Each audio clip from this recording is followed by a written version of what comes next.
In his prime, Douglas Ford was a legend, a master magician who could turn entire monster hordes into ash with a single word. Back in those days, he commanded the flames of wrath to decimate anything that stood in his way.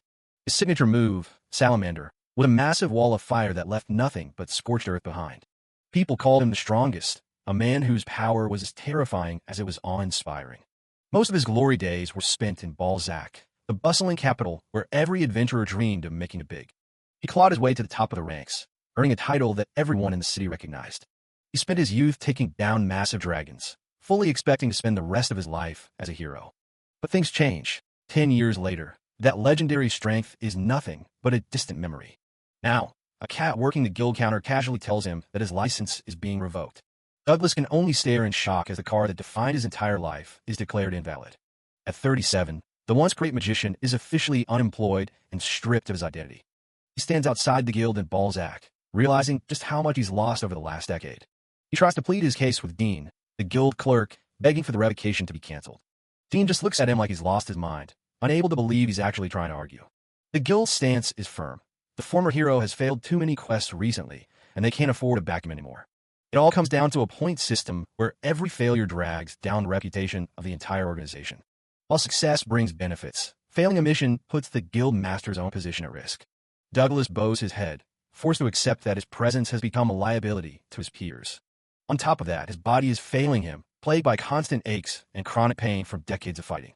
A year ago, he caught a strange disease that permanently lowers his max HP every time he casts a spell. The doctors were blunt about it. If he keeps using his skills, he's eventually going to die. He spends his nights alone, weighing the choice between giving up his life's work or dying for it. With no family and no other skills to his name, the prospect of retirement is a complete nightmare. He watches other adventurers head out to glory, feeling completely left behind by the world he helped build. In a last-ditch effort, he slams a massive bag of recovery potions onto the guild counter. He tries to convince the clerk that he can compensate for his lack of stamina if they just give him one more chance. Dean sighs and breaks down the stats. Despite being level 68, the magician has the health pool of a complete rookie. His HP is stuck in the single digits, meaning even a minor scratch would probably kill him instantly. He finally gives up, walking away from the counter with nothing but his pride in tatters. He spots the guild master and thinks maybe his old boss will show him some compassion. But the man just gives him a cold, hard stare that says everything his voice won't. He tells Douglas to stop making a scene and just accept that his time is over. Other adventurers in the hall start whispering, laughing at the fallen legend as he passes by. The master claims they're doing this for his own good, so he doesn't end up dying a meaningless death. He can only grip the edge of the counter, his legendary status reduced to a pile of paper. He walks out into the sunlight of the capital, a man who has lost his place in the world. He ends up on the streets, broke and without any decent gear left to his name. There's nothing left for him at Balzac, so he decides to pack his bags and leave for good. As he's leaving, he runs into the current top party, the same group that kicked him out months ago. They're all 20 years younger than him, and have improved at speed he can never match. He tries to sneak past, but fate isn't that kind, and they spot him in the middle of the street. The party leader, Alan, calls him an old man, while the healer Fanny greets him with a pitying smile. Edmund, the party's sage, immediately shuts him down, making it clear they have zero intention of letting him back in. Douglas tries to explain that's not even why he's there, though he can't deny that he begged them to reconsider right after he was originally kicked out. He awkwardly announces that he's actually planning to leave the city today, catching the rest of the group off guard. Fanny is genuinely shocked, while the others just watch the man they once called a comrade prepare to walk away for good. Edmund continues his smug lecture, reminding Douglas that there's no better place for an adventurer than the capital city. Douglas can only offer a weak smile and some stammering excuses as he tries to maintain some dignity. Dario, the party swordsman, jumps in to twist the knife, accurately guessing that the old man finally lost his license. He mocks the massive bag Douglas is carrying, joking that he's probably reduced to being a traveling potion merchant. The two of them have a good laugh at his expense, asking if his health has dropped even lower since they last saw him. Finally, Alan snaps and tells them both to shut it, causing the whole group to jump in surprise. The party leader keeps it brief, offering a cold apology before leading his team away to their next mission. As they leave, Fanny offers a polite bow, leaving Douglas to wonder if his old friend Alan ever felt any real emotion at all. He watches them go, wondering if Alan was actually trying to help him out by ending the harassment. Left alone, Douglas says a silent prayer for their success as he turns his back on the city he called home for so long. 3 months later, he's miles away from Balzac, wandering through the countryside without a clear destination. He's been surviving on odd jobs, thinking back to why he even became an adventurer as a 15-year-old kid. Back then, he just wanted to be a force for justice and help people who couldn't protect themselves. Now, he has to admit the truth. He's absolutely terrified of the death that's slowly creeping up on him. Every step he takes is a reminder of how far he's fallen, and the shame of his current situation weighs on him like lead. The sun is setting as he pushes through a dark forest, hoping to reach the next checkpoint before the gates close for the night. Suddenly, the smell of blood hits him, a thick stench that makes his stomach turn. He pushes through the brush and comes face to face with a massive, white-furred Fenrir. The legendary beast is wounded and huffing in pain, its massive eyes fixed on the lone traveler. Douglas is stunned. Creatures like this almost never wander into human territory unless something has gone horribly wrong. He tries to stay calm, telling the beast that he has no intention of attacking it if he can avoid it. The Fenrir doesn't seem to care about his peaceful intentions, letting out a roar that echoes through the trees. It snaps its teeth at him, a clear warning that it's still dangerous despite its injuries. Douglas panics, holding up his hands to show he's not reaching for a weapon. That's when he spots a glowing mark on the creature's skin, a curse mark that he recognizes instantly. His heart sinks as he realizes it's the curse of transfiguration, a forbidden spell used to warp someone's very nature. He looks the beast in the eye and asks the impossible, "Are you actually a human?" The realization hits him like a physical blow, leaving him sweating and breathless. He knows he can't just walk away. Leaving this person trapped in a monster's body would be a death sentence. He decides to use his remaining strength to break the spell, relying on the knowledge he spent decades mastering.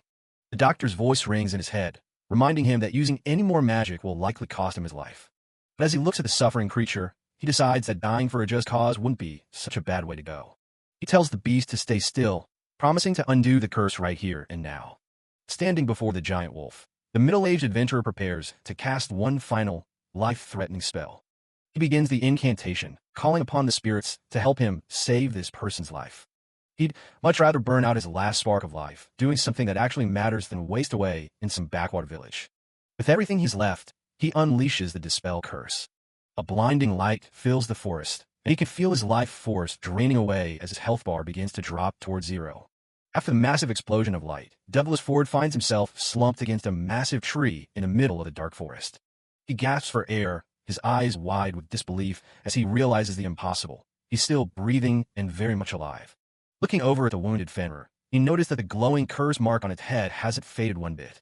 Confused and desperate, he summons his status screen, and a blue interface flickers into existence before him. He nearly falls over in shock. His HP has jumped from measly 2,500 back to a staggering 60900. It starts to click. The Dispel curse didn't work on the beast because the spell must have been deflected right back at him. It's pure speculation, but the way his strength has suddenly surged back suggests the spell hit its mark on his own body instead. He flexes his healthy hands, feeling a vigor and clarity he hasn't known in 20 years. The truth hits him like a lightning bolt. He wasn't just sick or aging. He had been carrying a hidden curse of his own. Every ailment he attributed to the passage of time was actually a symptom of dark magic eating away at him from inside. He hangs his head, feeling like a fool for not seeing the signs of magical sabotage during all those years of decline. He wonders how a curse could remain invisible even to his status screen, and more importantly, who would want to ruin him. But he quickly shakes those thoughts away, knowing he has a more pressing matter right in front of him. The Fenrir is still suffering, its breath coming in ragged, painful gasps as it continues to bleed out on grass. He realizes that if a forbidden curse is at play, only the original caster has the power to undo it. Without that caster present, he's normally helpless to turn his creature back into the human it once was. Then, a desperate plan begins to form. If he can't find the caster, he'll just have to use a skill to become them. The beast lets out a low, guttural growl, its large eye fixed on the man who is its only hope. Douglas thinks back to the years he spent obsessively studying ancient skills, searching for any way to fix his failing body. He remembers the Trace skill, a high-level magic that allows a user to mimic the appearance and voice of someone they've identified. His plan is to first use Share Intel to dive into the Fenrir's memories and identify the person who cast the spell. Once he has their identity, he can use Trace to transform and cast the counter curse, as if he were the original spellcaster. It's an insane gamble. Maintaining two active high-level skills simultaneously is a feat that defies the common laws of magic. In fact, the only person known to be capable of such a feat is Alan, which is exactly why he was given the title of hero. But with his full power restored, Douglas feels a surge of confidence he hasn't felt in a very long time. He reaches out toward the beast, shouting the incantation for his first skill, Share Intel. A dark vision flashes before his eyes, a hooded man with sunken, malicious eyes and a twisted, confident smile. Having found his target, Douglas immediately shifts his focus, chanting the command to reconstruct his own form. Trace. Transformed into the image of the villain, he pours every ounce of his renewed power into a single, specialized Dispel. A pillar of blinding light erupts from the Fenrir, illuminating the entire dark forest as the curse is finally torn away.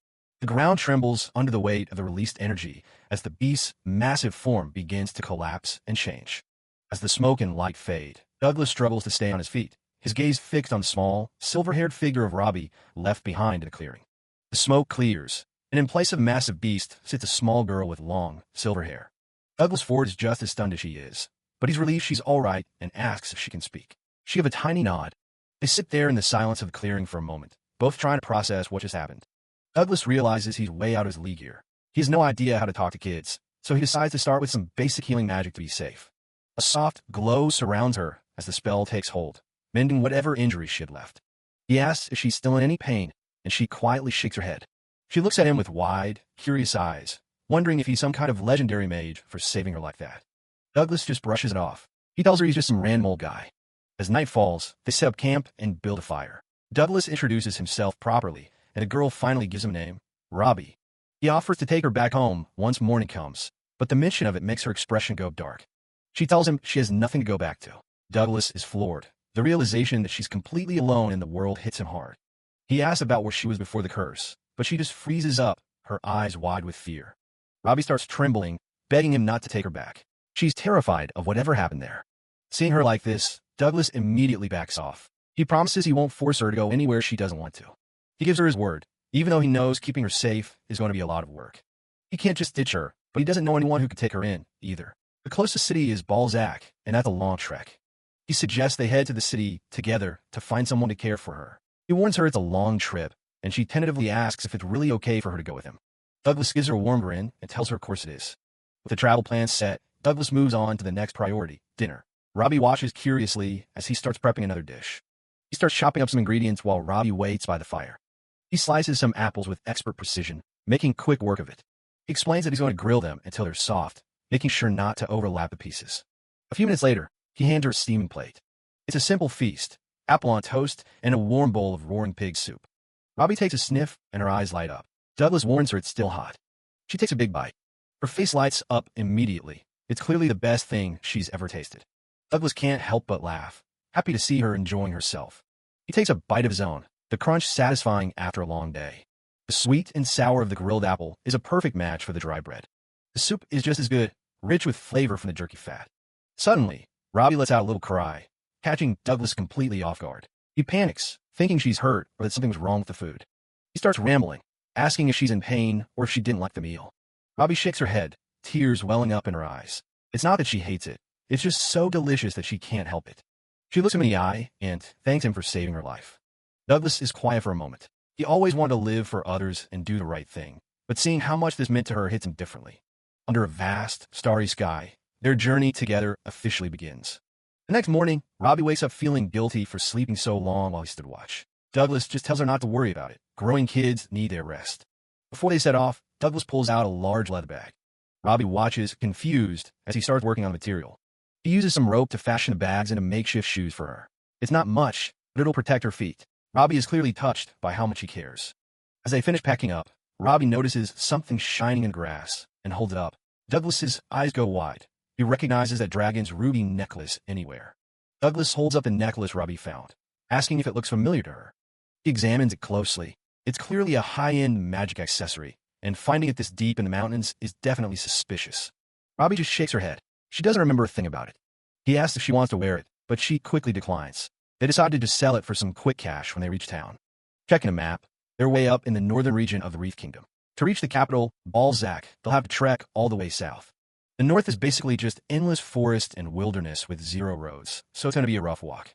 As they travel, Douglas finds himself talking way more than usual. He's always been a loner, but having Robbie listen so intently to his old travel stories actually feels nice. They finally make it to McFadden, a tiny village that's basically just an inn, a church, and a general store. Douglas goes straight to a traveling merchant to get Robbie some essentials. 2 sets of clothes, shoes, and everything else she's missing. The merchant assumes she's his daughter, and Douglas just goes with it, trying to figure out what kind of shoes would be best for her. The guy recommends wooden shoes since they're great for keeping feet dry and handling cold. He even picks out some oversized underwear, knowing how fast kids grow. Douglas asks for a leather bottle too, but the merchant is all out. He'll have to look for one in the next town. The merchant explains he usually works a shop in Addington, but travels around to keep his legs from getting weak. Douglas takes a chance to pull out the necklace and asks for a quick appraisal. The old man puts on his glasses and prepares to use his appraisal skill. He identifies it as a common black pearl and offers 20 silvers, which is plenty for a month's worth of living. 20 silvers is decent, but Douglas has a hunch it's worth way more. He knows that forbidden curses are way more effective when they're paired with rare gems. He's betting this is actually an obsidian pearl. He uses his own high-level appraisal skill and confirms it. This thing is an incredibly rare jewel from Black Tiger. The merchant and his assistant are absolutely floored. They can't believe a random traveler has such a high-level skill. Douglas just calmly repeats it. It's definitely an obsidian pearl. The merchant is stunned. He thought Douglas was just a wanderer, but now he's wondering if he's secretly a master merchant. The guy realizes only a high-level adventurer could have learned a skill that powerful. Douglas just plays it off, saying he's not that strong and just happens to have a few tricks up his sleeve. The merchant laughs and slaps his knee, impressed by how humble Douglas is being. He introduces himself as Theo and tells Douglas that if he ever visits his shop in Addington, he'll buy the pearl for way above market value. Douglas and Robbie head out, both feeling a lot better about their journey. They arrive at a cozy building that serves as the village inn. The lady recognizes Douglas from a previous stay. She's surprised to see a kid with him this time around. She's not one to pry, but she makes it clear that if the kid is taking up a bed, she's charging the adult rate. She takes one look at Robbie and points out how filthy she is. There's no way she's letting her in the room in that state. She tells Douglas to take her to the backyard and use the wash basin to clean her up. Douglas agrees. He realizes he doesn't even need to go fetch water now that he has his magic back. He casts a water magic spell on Dean, and the basin fills instantly. Robbie watches in absolute awe as giant blobs of water manifest out of thin air. She's never seen anything like it. To her, Douglas is practically a wizard. Douglas smiles to himself, thinking about how his past self will be shocked to see him using skills so freely again. While she's washing, Robbie mentions she found something else near the necklace. She holds out a ring and asks if it's worth anything. Douglas takes one look at the ring and his heart skips a beat. Memories of a tragic past come flooding back. The day demons killed his parents right in front of him. He remembers Alan sitting on a ledge, swearing to get revenge for his family. Alan had vowed it on this very ring, a keepsake from his mother. Douglas is paralyzed by the realization. Is this Alan's? Douglas stares at the ring in his hand, the realization hitting him like a physical blow. It's a dragon's ruby ring, the very keepsake Alan cherished most. He's not imagining things. This is definitely it. He tries to make sense of it. He doesn't remember Alan ever giving him this ring, and there's no way he could have brought it along by accident. So why would it be out on that mountain, right where he found Robbie? Deep down, he knows the answer, but he just doesn't want to believe it. He looks over at Robbie, who is still washing herself in the basin, completely unaware of his turmoil. Pieces of the puzzle start falling into place. There's a necklace used to enhance curses near Robbie, and this ring too. He only regained his strength because the dispel curse he cast on Robbie deflected back onto himself. The bitter truth settles in his stomach. Alan is the one who cursed him. The man he called his friend is the one who took everything from him. He remembers the look on Alan's face when he left, the way he seemed to enjoy Douglas's misery. Why would he help him back then just to condemn him to such a wretched fate? It's even worse than just being terrible. It's sadistic. He can't believe an old friend made him lose his adventurer's license and practically turned him into a living corpse. Robbie suddenly splashes water, snapping him out of his dark thoughts. He wonders what he could have possibly done to make him so angry. He has no idea. He guesses he's just insensitive, unable to even tell when someone genuinely hates him. Robbie looks up, noticing the strange expression on his face. She asks what's wrong, sensing that something is bothering him. He forces a small, tired smile and tells her it's nothing, that he's fine. But he's a terrible liar, and they both know it. Robbie isn't buying it. She tells him he's making the same face he usually makes when he's in pain. She can see right through him. Douglas is caught off guard. He realizes he's way too bad at lying, especially to a kid as sharp as Robbie. He needs to be more honest with her. He sighs, watching the water ripple in the basin. She's right. There's no point in hiding his feelings anymore. He owes her the truth, or at least a part of it. He kneels down beside her and asks her to listen. He's decided to be more open with her from now on. They're in this together, after all. He tells her that this ring was very important to an old friend of his. Because of that, they're not going to sell it. He needs to keep it for now. He explains that one day, they will return this ring to its rightful owner. And when that happens, he'll be sure to ask exactly why he was cursed. He's determined to get answers. Robbie gives him a soft, understanding look. She's just happy that he's talking to her again. Suddenly, a voice from behind startles them both. It's the lady, and she's not happy about the mess. The lady scolds Douglas for getting water everywhere. She tells him to go freshen up himself and offers to help wash Robbie properly. She's a bit bossy, but her heart is in the right place. She points out that Robbie is a girl and that Douglas needs to be more considerate of her needs. He realizes she's right and feels a bit embarrassed. He heads off to take care of himself. Douglas scratches the back of his head as he walks away. He thought it would be fine since she's still just a kid, but he clearly has a lot to learn about being a parent. He needs to try harder. A little later, Douglas is clean and shaven, looking much more like his old self. He's waiting for Robbie to finish her makeover, still feeling a bit guilty about his lack of consideration. Suddenly, the door opens and Robbie steps out. She's been transformed. Her long, tangled hair has been trimmed into neat bangs, and she's wearing the new clothes Douglas bought her. The lady proudly presents her work. Robbie looks adorable, like a completely different person. She's blushing slightly, clearly pleased with her new look. Douglas is speechless. Douglas manages to find his voice and tells her she looks very childlike and cute. Robbie beams at the compliment, while the lady smiles, satisfied with the results. It's a rare moment of peace for them. They head to the common room for a meal. Then Lady brings them some food and starts chatting. She was wondering why Douglas was staying in such a small village again, but now she thinks she knows the reason. She assumes he was traveling to pick up his daughter. Douglas doesn't correct her, just listening to the chatter of the other guests. He's starting to get used to the idea of being a father figure. Then Lady tells Robbie it must be fun traveling with her dad. Robbie looks up, a bit surprised by the word dad. She hasn't had any family for a long time, so it's a strange but nice feeling. Douglas watches her, wondering what she's thinking. Robbie had told him she didn't have any family before. He wonders if she misses her real father or if he's already gone. He realizes he still hasn't properly asked her about her past. He didn't want to prod at the wound, knowing how painful it can be. He'll wait until she's ready to talk about it. He takes a sip of his drink, his thoughts drifting. They'll be traveling together for a few months still, even if they'll be parting ways once they reach Balzac. That's the plan, anyway. But he feels like completely distancing himself from her would be a little cruel. She's been through so much, and she's finally started to trust him. He's not sure how he should treat her, but he wants to do right by her. He looks at Robbie's blushing, happy face and makes a decision. He'll take it one step at a time. He'll be there for her as long as she needs him. That's the least he can do. He guesses it should be fine if he slowly gets close to her. He looks at their feet under the table, her new shoes next to his worn boots. They're a strange pair, but maybe that's exactly what they both need right now. Douglas lies on the bed, staring at the ceiling and trying to figure out how he's going to make a living now. He looks over at Robbie, who's sound asleep beside him, and realizes he has a lot more than just himself to worry about now.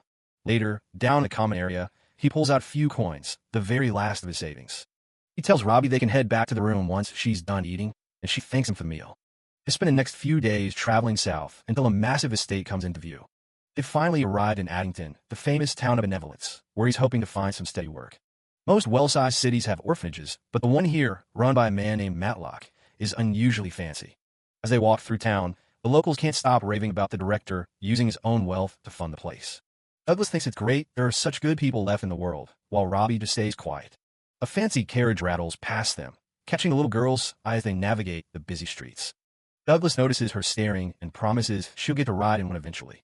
Just then, they spot a group of kids running toward a large man standing at Garden Gate. It's the director himself, Matlock, and he seems to be a hit with all the orphans. Douglas is surprised to see the kids dressed like little nobles, and he immediately starts feeling self-conscious about Robbie's plain clothes. He catches her looking at them and worries she's feeling jealous of their fancy outfits. Suddenly, one of the kids comes running toward Robbie, and she barely has time to react. Matlock steps in to keep the kids from crashing into her, moving with surprising speed for a guy his size. He apologizes profusely, saying his children are a bit over-energetic today. Douglas asks Robbie if she's okay as the director keeps up his saintly act. But the conversation takes a sharp turn when Matlock realizes something. The two of them aren't actually related. Douglas is caught off guard, wondering how the hell this guy figured it out so fast. Matlock explains that he saw her hesitate for a split second before taking Douglas's hand. He asks what their story is, his smile never wavering as he watches them. Douglas awkwardly admits they only became family recently, his heart racing as he worries the guy thinks he's a kidnapper. Matlock sighs, commenting on how drastically Douglas's life must have changed to be traveling alone with a child. Douglas realizes he said too much as the director starts pointing out how difficult his current circumstances must be. The man formally introduces himself as Matlock and offers to lend an ear if Douglas needs help. He goes on about how much of an inconvenience it must be to travel with a young child who needs constant protection and funding. He mentions his orphanage takes in children for all sorts of reasons, dropping a very heavy hint. Realizing the guy is suggesting he dump Robbie there, Douglas panics, grabs her, and makes a run for it. Back at the inn that evening, the mood is heavy as Douglas watches Robbie sit silently on the edge of the bed. She's just been staring at her clothes for the last hour, and Douglas is convinced she's comparing herself to the kids at the orphanage. Robbie looks up and asks if the clothes he bought her were expensive. When he tells her they were actually really cheap, she lets out a small sigh of relief. Douglas is confused. He thought she'd be upset they weren't the fancy stuff the orphans had. He starts overthinking, wondering if she'd actually have a better, easier life if he left her with Matlock. Finally, he can't help it and asks her point blank if she wants to go to the orphanage. Robbie freezes, looking completely stunned he'd even suggest such a thing. He tries to backtrack, saying he just wants to know how she feels so he doesn't force her into a difficult life. Robbie remains silent, casting her eyes downward as she gives a tiny, hesitant nod. Douglas is flooded with relief, glad he hasn't messed things up with her just yet. He tells her he needs to head out for a bit to clear his head, promising to be right back soon. Douglas walks through the streets of Addington, clutching a small gift box he just bought for Robbie. It's a simple ribbon, and he wishes he could have gotten her something better, but he truly hopes she'll like it. He gets back to the inn and calls out for her, ready to apologize for the night before. But the room is dead silent, and his heart sinks when he spots a piece of paper sitting on the table. He picks it up, his hands shaking as he stares at the messy handwriting. It's a note from Robbie, thanking him for everything and stating she's decided to head to the orphanage after all. Douglas drops the note, completely crushed as he realizes he basically pushed her away with his own insecurities. He falls to his knees, telling himself that maybe it's for the best if she can live a more comfortable life there. The ribbon he bought lies forgotten on the floor, a painful reminder of his failed attempt at being father. Later that day, he drags himself over to Theo's general store, looking for a distraction from the crushing guilt. He's greeted by Theo's son, who's currently in the middle of a loud argument with his old man about the inventory. The young man spots Douglas and welcomes him back, asking if he's finally ready to sell that valuable necklace. Douglas pulls out the dragon's ruby, but his voice is hollow as he explains he's planning to return it to the girl later. The merchant is confused, wondering where Robbie is and why she doesn't have her property. When Douglas tells him she's at the orphanage, the guy calls her lucky to be under Director Matlock's care. He mentions that his dad, Theo, is the only person in town who has anything bad to say about the director. The guy explains how Matlock sets up the older kids with jobs in big cities or finds wealthy nobles to adopt them. He says they usually head to the port town of Shipton to cross the sea once they leave the nest. Douglas is surprised to hear about passenger ships. The guild hasn't allowed any to dock at Shipton for years. It brings back memories of when he was sent to the east 10 years ago to fight back the Demon King's invasion. The merchant explains that the director has old maritime connections that let him send ships out anytime. Douglas's face pales as he realizes the horrifying truth of what's happening in the east. He knows the demons have recently retaken that territory, making it one of the most dangerous places on Earth. He realizes that if Matlock is sending kids there, he's unknowingly shipping them off to a literal war zone. Panic sets in, and Douglas doesn't waste another second, dashing out of the store to save Robbie. He reaches the orphanage gate in record time, his lungs burning as he prepares for a confrontation. The door creaks open and Matlock steps out, looking surprised to see Douglas back so soon. Douglas doesn't bother with pleasantries, telling the man point blank that he's there to pick up Robbie. Matlock keeps his cool, reminding Douglas that the girl came here of her own accord.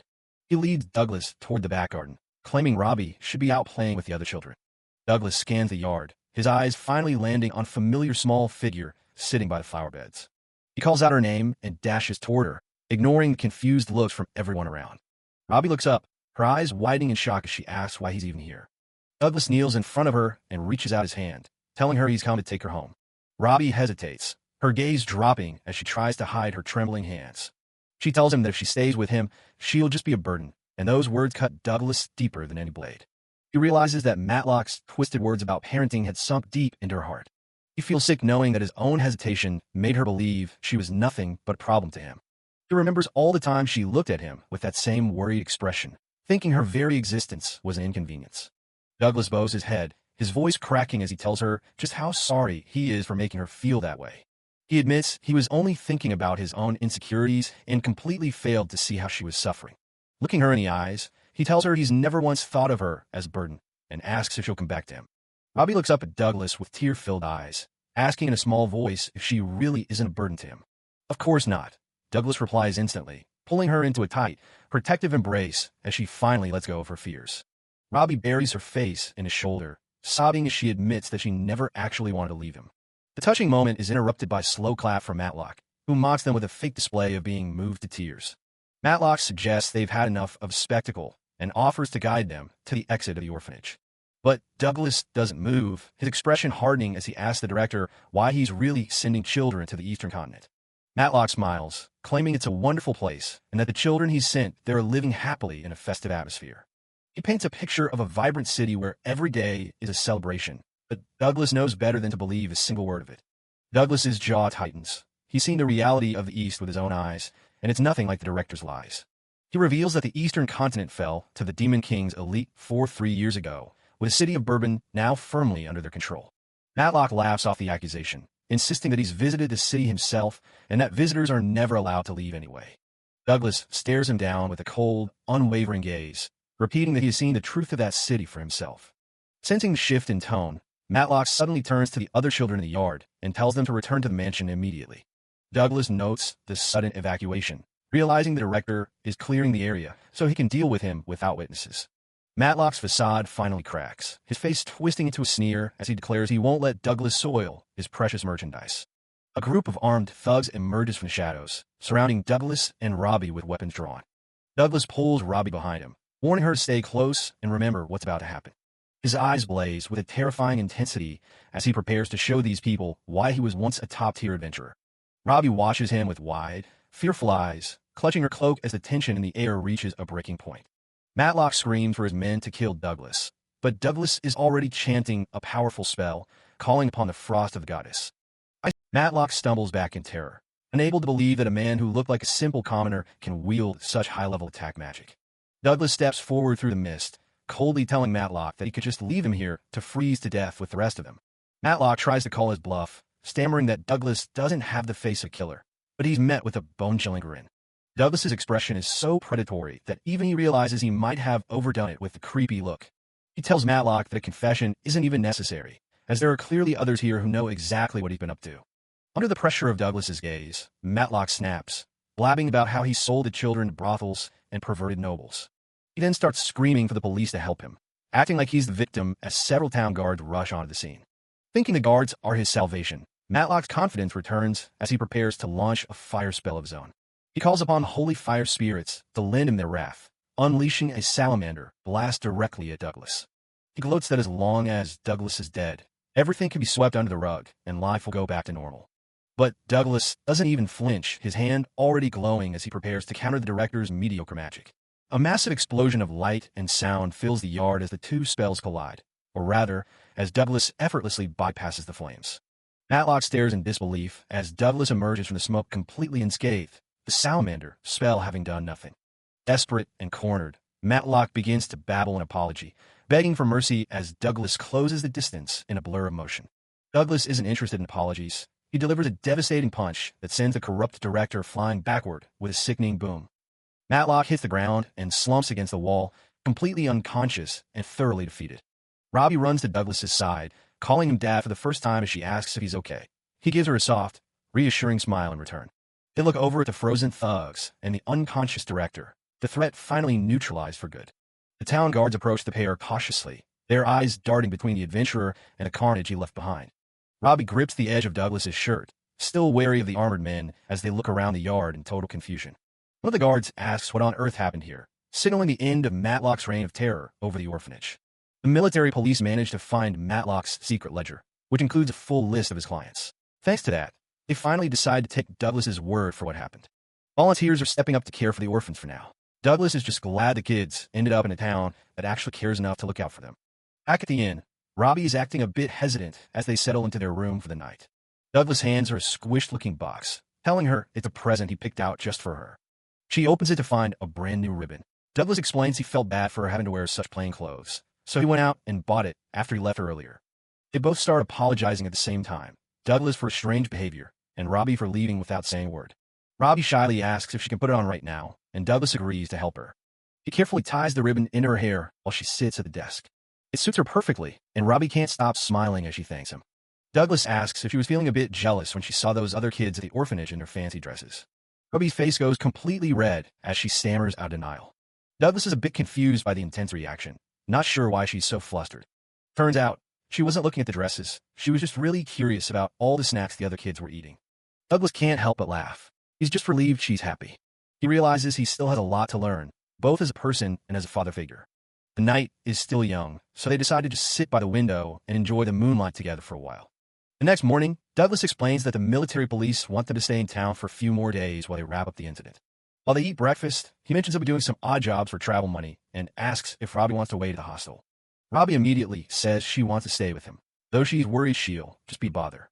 Douglas doesn't hesitate. He tells her to come along, which catches her by surprise. He promises her that she's actually safest right by his side where he can protect her. He suggests that it might be better if they keep pretending to be a family while they travel to avoid any repeats of what happened with Matlock. And he drops the big question, would she be okay calling him dad from now on? Robbie is completely stunned, her eyes going wide as she processes the suggestion. She's so flustered, she can barely speak, but Douglas tells her there's no pressure and to just give it a try. She quietly tests out the word, calling him dad for the first time. Now it's Douglas's turn to get embarrassed. It's a little awkward, but it makes them both a bit shy. 2 days later, it's quest day. They've joined a group heading into the woods, but not everyone is happy about a kid being there. The vigilante leader starts screaming at Douglas, thinking he's taking the quest way too lightly by bringing Robbie along. Douglas stays calm, promising they won't cause any trouble, though the leader seems like his complete polar opposite. The mission is a public quest. The task is to hunt down a red-eyed dragon. Public quests are usually much more difficult than regular ones, but the trade-off is that they can be accepted even without an official license. Red-eyed dragons are notoriously aggressive, especially when they wake up from hibernation and start looking for human settlements to snack on.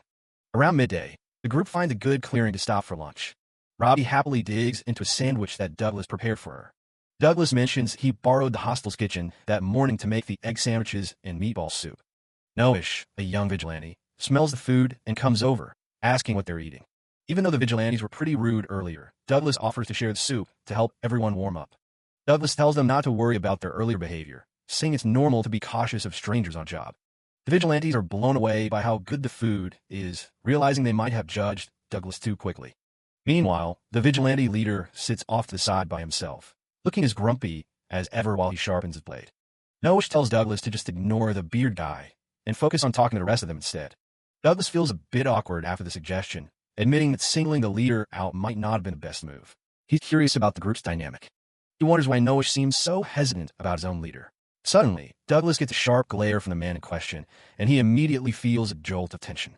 The vigilante leader looks down at his men, frustrated that they're so easily swayed by a few scraps of food from a stranger. He starts shouting at them, telling the group to get a move on and stop wasting time. The younger vigilantes immediately scramble to their feet, terrified of his temper. Noish sighs, whispering to Douglas that this is exactly what he meant earlier. The group moves deeper into the forest, leaving the comfort of the clearing behind. As they walk, Douglas notices something odd about the ground. He stops and calls out to the group, pointing toward a set of tracks that definitely weren't made by a dragon. He picks up Robbie and dashes forward to get a better look at the massive footprints. His expression turns serious as he realizes exactly what they are. The rest of the group catches up, and they're shocked by the size of the monster track. It's absolutely enormous, far bigger than anything they expected to see. One of the vigilantes thinks they're lucky because red-eyed dragons often steal nests from other creatures, so they must be close to their target. But Douglas doesn't share their optimism. He looks at the footprint again and firmly tells the group that they need to turn back immediately. The vigilante leader scoffs, telling Douglas to quit poking his nose where it doesn't belong and dismissing the tracks as just some bored deer. Douglas points out the specific details of the print, how the front hooves are round and there's no dew claw, which rules out a deer or a boar. He explains that the only creature with a footprint like this is a unicorn, a legendary mythical beast that humans rarely ever get to see. Noish wonders why they need to turn back just because of a unicorn, especially since they're usually cautious and shouldn't be a problem if they aren't attacked. Douglas clarifies that he's not worried about the unicorn itself. He's worried about why it was running so fast that it forgot to hide its own tracks. That would only happen if the mythical beast was being chased by a monster massive enough to devour it. The realization sent a wave of fear through the younger vigilantes. The vigilante leader calls him ignorant, claiming he's never heard of anything like that before and that Douglas is just talking nonsense. Douglas stays calm and tries to reason with him, saying that fighting an unidentified monster puts them at a massive disadvantage and could get someone killed.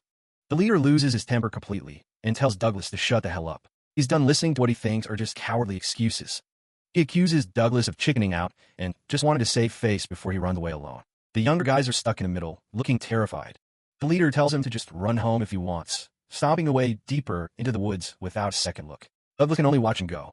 Douglas looks down at another print, a much larger, more menacing one that's barely visible in the dirt. He knows they're heading straight for a nightmare. Noish apologizes for his leader's behavior and suggests that Douglas and Robbie should at least head back where it's safe. But Douglas refuses to leave the group behind. Noish is surprised, calling Douglas quite the parent.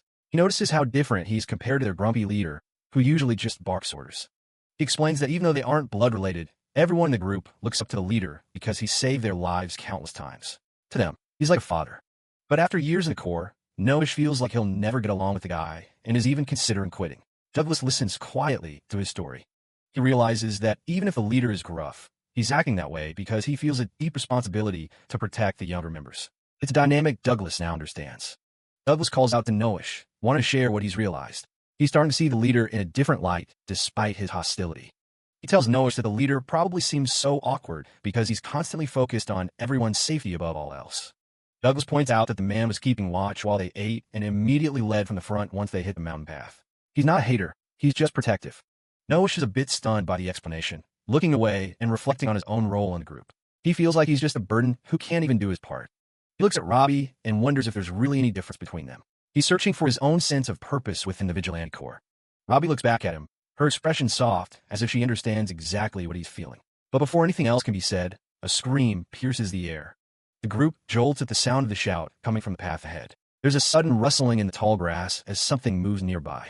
They rush forward to see what's wrong and find the path littered with the bloodied remains of several monsters. The carnage is absolute. Douglas pulls Robbie close and tells her not to look. Even the battle-hardened vigilantes are frozen in shock by what they've found. The corpses aren't just any monsters, they're the red-eye dragons they were supposed to be hunting, and they've all been slaughtered. Red-eye dragons are rank B monsters, so if something here can hunt them this easily, it's a level of power that shouldn't exist in these woods. Douglas's expression hardens.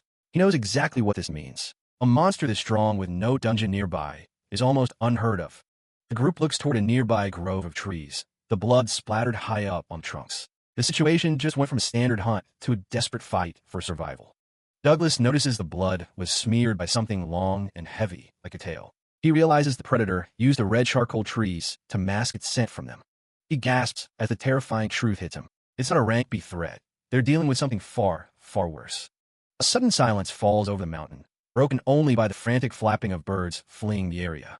Something massive is approaching. From the shadows above, the diabolic black dragon descends, its presence alone enough to make the air feel heavy. Douglas pulls Robbie close, shielding her from the terrifying sight. Douglas identifies the beast with dread. It's an SS-rank diabolic black dragon, a legendary king among dragons capable of destroying an entire village in an hour. The vigilantes realize this beast has been preying on the red-eyed dragons they were hunting. Panic sets in, and they begin to flee in terror, knowing they're no match for such a monster. Douglas yells for them to stop, warning that this dragon specifically targets those who run away first. But his warnings fall on deaf ears as the group scatters. The dragon lands with a thunderous impact, the force of its arrival sending shockwaves through the forest and leveling trees in an instant. Dust and debris fill the air as the mountain itself seems to tremble under the dragon's weight. Douglas huddles low, keeping Robbie safe from the blast. The vigilante leader, though injured and on the ground, immediately shouts out to check if his men are okay, his protective instincts still sharp. Douglas confirms that he and Robbie are safe, but the situation is desperate. The dragon looms over them, its eyes glowing with predatory intent. In a selfless act of courage, the leader tells everyone to leave their gear and run. He intends to stay behind and act as bait to buy them time. Douglas tells him it's a crazy plan because there's no way he can escape a dragon on foot, especially with an injured leg. The monster is already preparing its next move. Douglas decides he can't stand by and watch. He starts to channel his mana, calling upon a deep well of strength as he prepares a high-level enhancement spell. Using the acceleration skill, Douglas's body becomes a blur of motion. He grips Robbie tightly, ensuring she's secure before he makes his move. In an instant, he is gone, leaving nothing but a trail of dust behind. The speed is so immense that the others can barely track his movement. Noish is stunned, realizing that Douglas must be a high-level enhancement spellcaster to move at such incredible speeds while carrying another person. Douglas warns the vigilantes to jump to the side. He senses the dragon is about to unleash its devastating fire breath. The dragon roars, its maw glowing with intense heat. Douglas continues his chant, focusing every ounce of his power for the coming clash. A massive torrent of fire erupts from the dragon, incinerating everything in its path. The leader can only watch in horror as the flames consume the forest. Douglas uses the flight skill to soar high above the flames. He carries Robbie effortlessly as he repositions himself for a counterattack. He knows he has to aim for a vital spot, like the dragon's throat, to end this quickly before more damage is done. He dives back toward the beast. However, he hesitates, realizing that a direct attack from this angle might catch the fleeing vigilantes in a crossfire. He has to find a safer way. He lands nearby with a heavy thud, just as Noish rushes toward the injured leader, refusing to leave his side any longer. Noish tells the leader to stand up, admitting that he always felt like he was being baited by the group and hated being the one who was always protected. The vigilante leader looks at the young man in surprise, seeing a new fire in his eyes that wasn't there before. Noish exclaims that seeing his senior struggle made him realize he wants to be the one providing help for once. He stands ready to face the dragon. Douglas and Robbie share a quiet moment of resolve as they watch the vigilantes find their courage. The dragon roars again, preparing another strike. The beast's roar echoes across the mountain, a sound of pure ancient fury. But Douglas isn't backing down. He's ready to end this. Noish and Robbie both cheer for their respective father figures. "You got this, old man." Noish yells as Robbie adds, "You got this, Dad." Douglas gives a confident smirk and tells them to leave all to him. He begins the final part of his magical sequence. He first uses wind magic to scatter the dragon's flames, clearing the area and protecting everyone from the heat. Then, he prepares his main assault. In an incredible display of skill, Douglas activates a second skill simultaneously, Ice Magic Hell. He blasts the dragon with a freezing vortex. The dragon is caught in a massive surge of ice and wind, its movements slowing as frost begins to encase its massive black scales. After the battle is over, the vigilante leader bows deeply to Douglas, apologizing for his arrogance and for nearly getting everyone killed. Douglas is a bit flustered, telling the leader it's fine and to please raise his head. He offers to heal the man's leg with his magic skills. Noish looks on as the leader is treated. The tension from before has completely evaporated, replaced by a sense of profound relief. Noish offers to help carry the leader, blushing slightly as he steps up to take on more responsibility within the group. The vigilantes joke around as they prepare to leave, commenting on how heavy their gear is compared to Douglas, who seems unfazed by the day's events. They decide to head home quickly to report the presence of the diabolic black dragon to the local authorities, but they don't want to leave the carcass behind.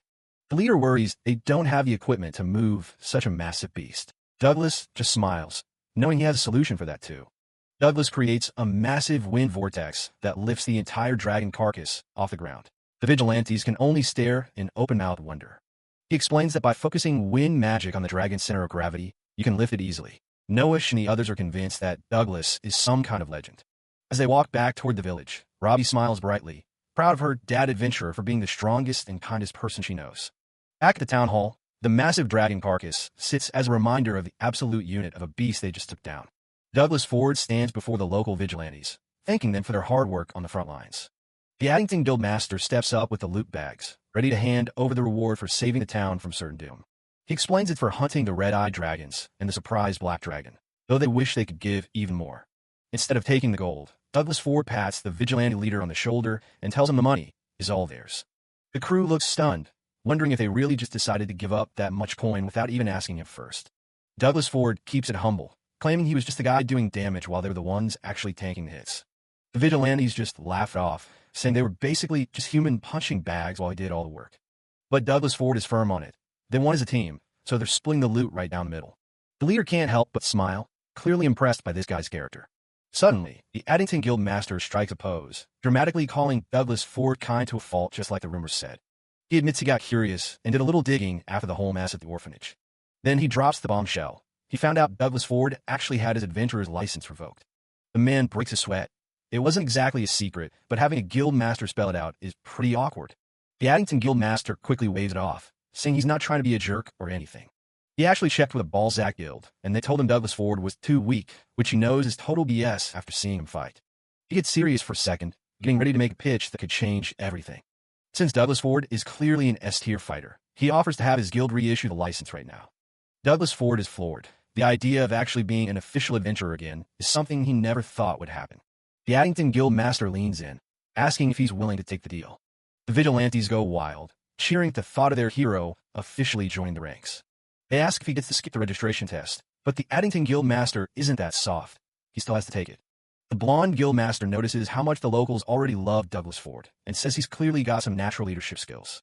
He even offers to launch a formal investigation into why the Balzac Guild revoked his license in the first place. But Douglas Ford stops him right there, admitting the guild wasn't wrong because he really was useless back then. He realizes he's going to have to be honest about the curse if he wants to move forward. The vigilante leader is shocked when the man mentions being cursed, finally understanding why he was kicked out. The Addington Guild Master promises not to pry for more details, but thinks the tragic backstory will actually help him get the license back. Even Noish pipes up, saying he's just glad everything is finally looking up for the guy. Douglas Ford stares off, thinking about his old life and a friend who used to look down on him back in Balzac. He looks at his hand, realizing that with his powers back, he could finally ditch the crappy day jobs and go back to his peak. But then he looks over at the girl who's been following him this whole time and wonders if that's what he actually wants. Robbie is standing there, quietly gripping his cloak like she's afraid he might disappear. The Addington Guild Master is already hyped to go sign the paperwork, but Douglas Ford cuts him off with a hard no thanks. Everyone stops dead. They can't believe he's actually turning down a chance at his old life. The guild master tries to talk sense into him, saying this is a once-in-a-lifetime opportunity. Douglas Ford just bows politely and apologizes, saying it just doesn't feel right for him anymore. Seeing he won't budge, the Addington Guildmaster lets it go, joking that the strongest guildless wanderer has a nice ring to it anyway. With the formal stuff out of the way, the vigilante leader calls for the booze, decided that today is for celebrating. Douglas Ford watches them all partying, realizing his priorities have shifted completely.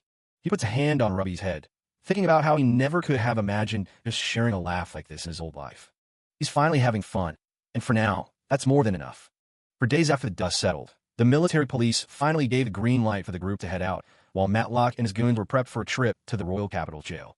Douglas Ford decided to keep just enough gold for their travel expenses and donated the rest of the dragon-slaying loot to the orphanage. The townspeople even renamed the place the Addington Orphanage, deciding to fund it themselves so the kids could finally live happy lives. Before hitting the road, Douglas Ford took Robbie to a shop to find her something new to wear, and she was already eyeing a brown hooded coat in the window. He worried the coat might be a bit too plain for a kid and pointed out some cuter, frilly options, but Robbie was set on the one she chose. She blushed as she put it on, admitting she just wanted something that matched her dad's style. As they were leaving, they ran into old Theo, who was surprised to see them taking off so soon. Douglas Ford wanted to talk to the merchant about the rare necklace he'd found after breaking a curse, thinking the guy might want to buy it. Theo immediately backed away, shouting that there was no way he could buy something with that kind of dark history. Douglas Ford was confused, since he'd already cleared the curse, but Theo explained that regular folks still wouldn't want anything to do with it. Theo called him a good guy, but way too insensitive before offering a better lead for the item. He mentioned an acquaintance in Milton, a rich collector named Baron Morius, who specifically looks for items related to curses. Douglas Ford was genuinely grateful for the help, while Theo joked that he was just doing his job as a merchant to keep a good customer around. But as they finished their chat, Douglas Ford noticed a massive crowd had gathered, and they were all murmuring his name. A young kid ran up, asking if he was the legendary adventurer who travels around with a little girl. He was completely caught off guard by the sudden fame, especially when people started thanking him for exposing Matlock's human trafficking ring. The townspeople cheered, calling him the hero of Addington and saying they'd never forget how he saved their kids. Douglas Ford turned red, completely flustered as everyone crowded around to praise his humility. He leaned down to tell Robbie to hold on tight, realizing he was absolutely terrible at handling large crowds. Just as he was getting overwhelmed, the local vigilantes pushed through the crowd to clear a path for them. The vigilante leader barked at everyone to back off, saying they were there to give their hero a proper send-off. They saluted him, promising to keep the town safe while he was gone and telling him to come visit again someday. Robbie waved goodbye to her new friends, and even Douglas Ford had to admit he was glad he met them. The man looked back at the town one last time as they walked away, knowing he'd probably never forget this kind of departure. With Robbie perched on his shoulder, they finally started their long walk south. 2 days into their journey, they reached a quiet riverbank where they decided to stop and set up camp. The target was Milton, the city of pleasure, but they still had a lot of ground to cover before they got there. Douglas Ford looked at the clear water and asked Robbie if she liked fish, thinking it was the perfect time for a fresh lunch. Robbie was all in for some fishies, but she was confused when he said he wanted her to help him catch them without using magic skills. He gathered some chocolate vines, a sack, and some twigs to show her a bit of old-school wilderness survival. First, he tied the smaller twigs to a main branch to create a frame, explaining each step carefully. After making a hole in the sack and attaching it to the frame, he held up a brand-new, homemade fishing net. He waded into the water and asked Robbie to help chase the fish toward him, though she wasn't exactly sure how to do that. He laughed and told her to just go for it, promising he'd dry her clothes once they were done. Robbie jumped right into the water, splashing around as the silver-cherry trout darted past her.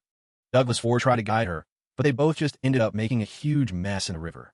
Eventually, he managed to scoop a massive trout right out of the air with his net. Robbie cheered for their success, completely soaked but absolutely loving the experience. They got a fire going and roasted the fish right there on the riverbank, the smell filling the air. Douglas Ford explained that these trout were in season and tasted great with just a little salt, while Robbie happily dug into her meal. Douglas and Robbie are enjoying their meal by the fire. He gave her a shout-out for doing a great job catching dinner. He looks up at the sky, predicting it's going to rain later today.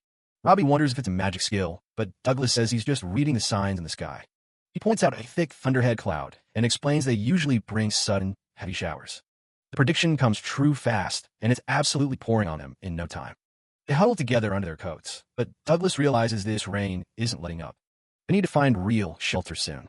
That's when he spots a carriage struggling on the road ahead. A hooded figure is desperately trying to move a heavy wagon stuck deep in the mud. Douglas calls out to offer a hand, but the driver is instantly on guard. An elf pulls a bow on him, flat out refusing to accept help from any human. Douglas is stunned. He didn't expect to run into an entire elf family out in the middle of nowhere. Most elves never leave their home forests and are famously cautious around outsiders. He keeps his distance and apologizes for scaring them, insisting he just wants to help. He mentions he's traveling with a kid too, hoping to build a little trust between them. The elf starts to lower his guard, admitting the luggage is way too heavy for them to lift alone. Douglas tells him to back up a bit so he can get to work on the carriage. The little elf boy asks if this is safe, while Douglas begins to channel his mana. He activates a strengthening spell, and his muscles immediately start to bulk up. With a massive grunt of muscle power, he single-handedly hoists the heavy carriage out of the muck. Everyone just stares in total disbelief at the sheer display of strength. The elf driver, Rui, apologizes for being rude and introduces himself and his son, Nikki. To show his thanks, Rui invites Douglas and Robbie back to their village for shelter. He admits that while they're usually cautious, elves still know how to show gratitude. Nikki wastes no time and pulls Robbie into the back of the wagon with him. The boy is super energetic, which is a bit much for the quiet Robbie to handle. Nikki gets all flustered, trying to be friendly, while the adults watch the kids bond. As they head off, Nikki keeps rambling about how amazing Douglas is.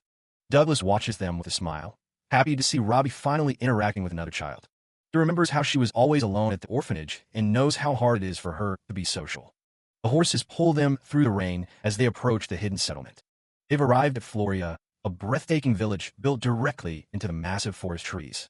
Rui's wife welcomes them, offering a place to stay since the rain is still heavy. The elves use wind magic to instantly dry their soaked clothes. Rui tells them not to worry about being a burden, since parents should look out for one another. Douglas is humble about the praise, just glad they could help out. They're invited inside to rest and share a warm meal with the family. A massive, delicious spread is laid out for their unexpected guests. Over dinner, Nikki is dying for adventure stories and asks if Douglas has ever seen a mermaid. He describes a time he reinforced the Navy and heard the beautiful voices of mermaids. Nikki is absolutely hooked and immediately starts asking about dragons next. The boy is having the time of his life listening to these legendary tales. Rui has to tell him to calm down while the rain continues to hammer the forest village outside. Rui thanks Douglas, saying they've all learned quite a bit from him today. He pours another round, admitting that maybe elves have been missing out by staying so isolated. Rui then puts Douglas on the spot, asking how he feels about their people avoiding the outside world. Douglas isn't really sure how to answer such a deep question. Meanwhile, Nikki starts a magical chant. The little guy shows off, conjuring a bright ball of light with a simple shine spell. Robbie is absolutely mesmerized by the glowing orb floating right in front of her. Douglas is impressed, thinking to himself how specialized elves are to learn such practical magic at Nikki's age. Inspired, Robbie asks if she could do it too with enough practice. Douglas is happy to let her try. Nikki jumps in to be the teacher, telling her to memorize the chant and visualize squeezing her energy into her hands. Rui and Douglas watch as the kids get to work. Robbie focuses hard, chanting the holy words as a tiny spark begins to flicker between her palms. But the spark fizzles out instantly. Robbie slumps, feeling like she just can't do it. Douglas feels for her, while Rui tries to reassure them that magic usually takes much longer to master. Nikki chimes in, saying it took him a whole month just to get that far, and offers to help her practice. Douglas worries he's a bad teacher and wonders why Robbie is suddenly so interested in learning skills. Even so, the little girl doesn't look like she's ready to give up just yet. Nikki then suggests they go see his grandpa to have her magical aptitude officially checked. He explains that without natural talent, no amount of practice will matter, until Rui tells him to hush. They head over to the elder, who is fast asleep, and Rui tries to get him to wake up. The old elf cracks open one terrifying eye and gives Robbie a soul-piercing glare. He delivers a cryptic verdict, "This is terrible," before immediately drifting back to sleep. The blunt statement leaves Douglas sweating, worried that Robbie's spirit will be completely crushed. As the elder starts snoring again, Robbie looks down at her hands, clearly troubled. Douglas is panicking internally, trying to figure out how to fix the mood. Rui's wife suggests he show Robbie how he performs skills to give her a better idea of how it works. He agrees, deciding to demonstrate a basic shine spell for her to watch closely. He starts to gather his mana, but he hasn't quite adjusted to how much his power has grown. A blinding explosion of light erupts from his hands, completely whiting out the entire room. The flash is so intense, it leaves everyone dazed and disoriented. Douglas is mortified, realizing he put way too much juice into what was supposed to be a tiny light. As the spots clear from their eyes, the elder groggily asks if the sun just came up. Nikki thinks it was the coolest thing ever, but their moment is cut short by a violent crack of thunder. A massive bolt of lightning strikes a nearby treehouse with a deafening boom. The whole village shakes as the sound of a tree falling echoes through the forest. Douglas is shocked to learn the village doesn't have any lightning rods installed. Rui stands firm, stating that elves refuse to rely on the technology of other species. He insists their traditional protection rituals are enough, but Douglas looks pretty skeptical. Their debate is interrupted when an elf bursts in, shouting that they're in major trouble. He reports that Moro's house took a direct hit and is now completely engulfed in flames. The fire is spreading fast, and it won't be long before the entire area is caught in a blaze. If they don't do something fast, this whole forest is going up in smoke. Douglas, Ford, and Robbie can only watch as the fire spreads toward the village. Douglas can't just sit there. He tells Rui he's heading out to help, even though the elf warns him how dangerous it is. The host tries to stop him. It's a long drop from the treehouse, but the man is already halfway out. He scoops up the girl and leaps, calling on a spell to surge through his muscles and prepare for the impact. Down they go. He hits the flight spell mid-air to slow their descent. Rui is just standing there at the window, completely blown away by what he's seeing. On the ground, things are desperate. An elf is literally on his knees begging for someone to save his family. His wife and kids are pinned under a burning tree near the edge of the inferno. It's a total nightmare. The rest of the village is doing their best with buckets, but the fire is way too much for them to handle. Nikki and the others are about to give up and just cut a fire break, essentially leaving those trapped behind. That's when Douglas yells for them to get back. He lands right in front of them, his daughter still on his back. The elves are stunned. Seeing humans here is the last thing they expected. The young elf Nikki is confused, but our protagonist is already starting a chant to summon the water spirits. He puts every bit of mana he's got into the ancient words. A massive sphere of water manifests over his head. Water magic, Undine. He hurls the whole thing. It's like a massive splash from the heavens, dousing the flames in an instant. He knows they're suspicious of humans, but he makes it clear he's not leaving while people are still in trouble. Saving lives comes first, and the man tells them they need to prioritize getting everyone to safety. The elder elf steps in and tells his people to shut up and work with the human. There are more important things at stake right now. Rui finally makes it down, and Douglas hands Robbie off to the safety of the group so he can get to work. One of the elf women takes her hand, thanking him as he prepares to dive back into the chaos. The girl looks a bit worried, but her dad gives her a confident nod before turning away. The whole village starts moving. While the elves handle what they can, the former adventurer takes on the heavy lifting. Suddenly, another scream for help pierces through the noise. A bunch of guys are struggling to move a massive trunk. There's a family trapped under there, and it's not moving an inch. The hero runs over and tells everyone to clear out of the way. He activates a muscle power spell and just lifts the whole thing with one hand. The elves are staring at him like he's some kind of monster. That is definitely not normal human strength. They pull the survivors out, but they're in rough shape. The villagers start shouting for a doctor.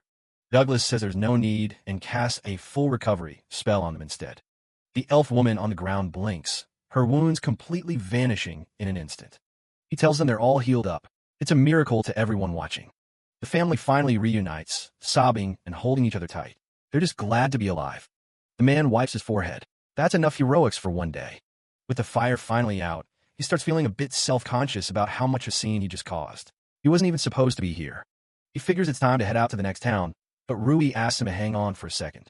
He looks back and sees the entire village bowing to him. They're all apologizing for how rude they were when he first arrived. The next morning, the sun is out, but looking at the damage in the daylight really shows how bad it was. The hosts say they'd be happy to have him stay. Douglas offers to help clean up the mess, and Robbie is eager to pitch in too.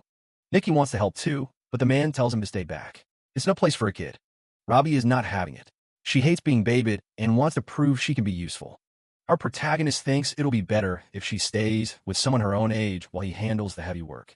He goes to meet his friend, but it turns out the village children have already given him a new name, Mr. Muscleman. The village is bustling with gratitude. Everyone is thanking the Mr. Muscleman for his heroic rescue, and Douglas Ford is feeling a bit overwhelmed by all the attention. Nikki even tries to use the nickname as a rallying cry to get the other elves to work harder on the cleanup. Douglas just wants to help without the flashy title. He notices some of the elves are literally mimicking his poses, thinking it'll give them extra strength. It's a bit much, but he rolls with it. Teacher Elf mentions that everyone really looks up to him now. He's basically a local celebrity after saving the forest. The female elves are especially impressed. They admit their species isn't exactly known for raw physical power, so seeing him lift that tree was something else. All the blushing and praise has Douglas looking pretty flustered. He's much better at fighting fires than handling compliments. The cleanup continues as the sun begins to set. It's hard work, but everyone is pitching in to get the village back in order. When he finally gets back to the treehouse, Douglas realizes he's a lot more tired than he thought. He wants to finish the big stuff before they leave for Milton. He's greeted at the door by Robbie, but something feels a bit off. She's being a bit too quiet. Nikki and Teacher Elf are there too. They mention that the girl has been practicing her magic skills the entire time he was gone. She forces a smile and says she still can't quite get the hang of it. The look in her eyes is heartbreaking. Her dad immediately picks up on the tension. He asks her if something is wrong, noticing she's acting strange. He realizes her cheeks are flushed. She isn't just tired, she looks like she's running a fever. He decides to check her stats. He casts Appraisal, and the results aren't good. Her exhaustion level is through the roof. Panic sets in. He realizes his daughter has caught a serious cold from overworking herself. The elves scramble to help. He gets her into bed immediately. He's kicking himself for not noticing sooner that she was pushing herself to the limit. His healing magic is top tier, but it only works on physical injuries. It can't just blink away a viral illness or pure exhaustion. He sits by her side, wondering why on earth she felt the need to go so hard in the magic training. Robbie starts apologizing through her tears. She mentions how she's been nothing but trouble ever since the dragon fight. She brings up the time Douglas got chewed out for bringing a kid along on a dangerous quest. It's clear that moment really stuck with her. The memory of being called out by the guild members still haunts her. She feels like she's holding him back from being a real hero. She's sobbing now, saying she's just a burden. She wanted to learn magic, so she could actually contribute and stay by his side without being a nuisance. Douglas is stunned. He had no idea she was carrying all this guilt. He tells her firmly that he has never once thought of her as a burden. He realizes he completely misread the situation this morning. He thought she just wanted to play with kids her own age, but she was actually trying to stay out of his way. He thinks back to all the danger he's dragged her through. Maybe keeping her so close for safety was actually hurting her more than he realized. Parenting is turning out to be way harder than any S-rank quest. He tells her that from now on, they'll make decisions together. He asks her to do the same for him. Be honest about her feelings so he doesn't have to guess. They need to find a way to work through this as a team. Robbie nods, still looking a bit down, but she promises to keep trying her best to stop being a burden as soon as she can. He tells her to just focus on getting better for now. Pushing herself like this is only going to make him worry more. Teacher Elf comes back with news that a doctor is on the way. Douglas thanks her, finally able to breathe a little easier. He asks the girl if there's anything she wants to eat. He's willing to cook anything she can name. She asks for the soup he made on the day they first met. It's her ultimate comfort food. He gives her a gentle smile and heads to the kitchen. While he's working, the elf woman brings over a plate of apples carved into the shape of little rabbits. It's a nice touch for a sick kid. Douglas is genuinely impressed by the detail. He asks her if she can teach him how to do it. He knows Robbie would love them. She agrees, telling him he's a wonderful father. He insists he still has a lot to learn and keeps making mistakes. They both agree that raising a child is no easy task, but it's definitely the most rewarding thing a person can do. He starts practicing the apple carving while the soup simmers. It's a lot harder than it looks to get those ears just right. The elf watches him with a smile. It's a quiet, domestic moment after all the chaos of the fire. When the food is ready, he brings it back to the bedroom. He's even got his first attempt at the Mr. Rabbit apples ready. He asks the girl if she's got an appetite. She sits up, looking a little more like her usual self now that her dad is back. He shows her the plate, explaining that some of the apples are from Teacher Elf, but he made the messy ones himself. Robbie looks at the wonky little rabbit ears and can't help but smile. It's exactly what she needed to start feeling like herself again. Douglas Ford points out the poorly carved apples he made at the back of the plate, feeling a bit sheepish about his lack of craft skills. Robbie picks up one of the roughly carved rabbit apples and gives him a sweet, blushing smile, telling him she actually likes these ones more. Douglas Ford is completely floored by her kindness, feeling a surge of warmth in his chest as he watches her enjoy his clumsy attempt at a treat. Time passes as they finish cleaning the debris from the forest fire, and they stay in the village until Robbie is fully recovered from her exhaustion. On the day they are finally set to depart, the Elder Elf asks to perform a skill check on Robbie to see what her future holds. The Elder Elf's hand glows with a soft magical light as he reads Robbie's latent abilities, nodding to himself in discovery. He reassures them that she has a natural aptitude for skills, but notes that her true power is currently sleeping deep within her, waiting for a specific event to awaken it. He reveals that her potential skill power is a staggering 5120, leaving both Douglas Ford and Robbie in complete shock at such a high number. Douglas Ford explains that the average human potential is around 3,000, which makes Robbie's score incredible. Curious, Rui asks what Douglas's own score is. When Douglas Ford admits his potential is only about 900, Rui is flabbergasted, as that number is incredibly low for someone of his strength. After the Elder Elf confirms the reading, Rui can't understand how he's so powerful. The old elf concludes that Douglas Ford must have trained with an intensity far beyond human imagination. With deep respect, the elder elf bows to Douglas Ford, honoring the sheer willpower it took for him to overcome his lone natural potential through years of hard work. The duo stands at the village entrance, sharing a final moment of gratitude with the elves who took them in and cared for them. Little Nicky stands to the side, looking incredibly grumpy and upset about their departure. Douglas Ford thanks them for their hospitality, while Nicky asks if they really have to leave so soon. Robbie adds her own polite thanks. Rui chides Nicky for his behavior, pointing out that Robbie hasn't learned any magic yet, and her health is still fragile, using any excuse to get them to stay longer. Suddenly, Nicky blurts out a desperate confession, shouting at Robbie that he wants her to be his wife so they can stay together forever. The surrounding elves break into gossip and laughter, while mortified Douglas Ford wonders how he could have been so blind to the boy's crush. Nicky pleads with Robbie to stay in the village, but she remains calm and gives him a firm rejection, simply stating that she likes her dad too much. The poor boy is left standing there, completely stunned and heartbroken by the swiftness of her rejection. The elf women giggle and tease Robbie about her devotion to her father, reminiscing about how they felt the same way when they were young. Douglas Ford feels a bit embarrassed, but deeply moved by Robbie's public display of affection, cherishing the pure love she shows him. As he watches her, Douglas Ford can't help but wonder if he would feel even happier if he were actually her biological father.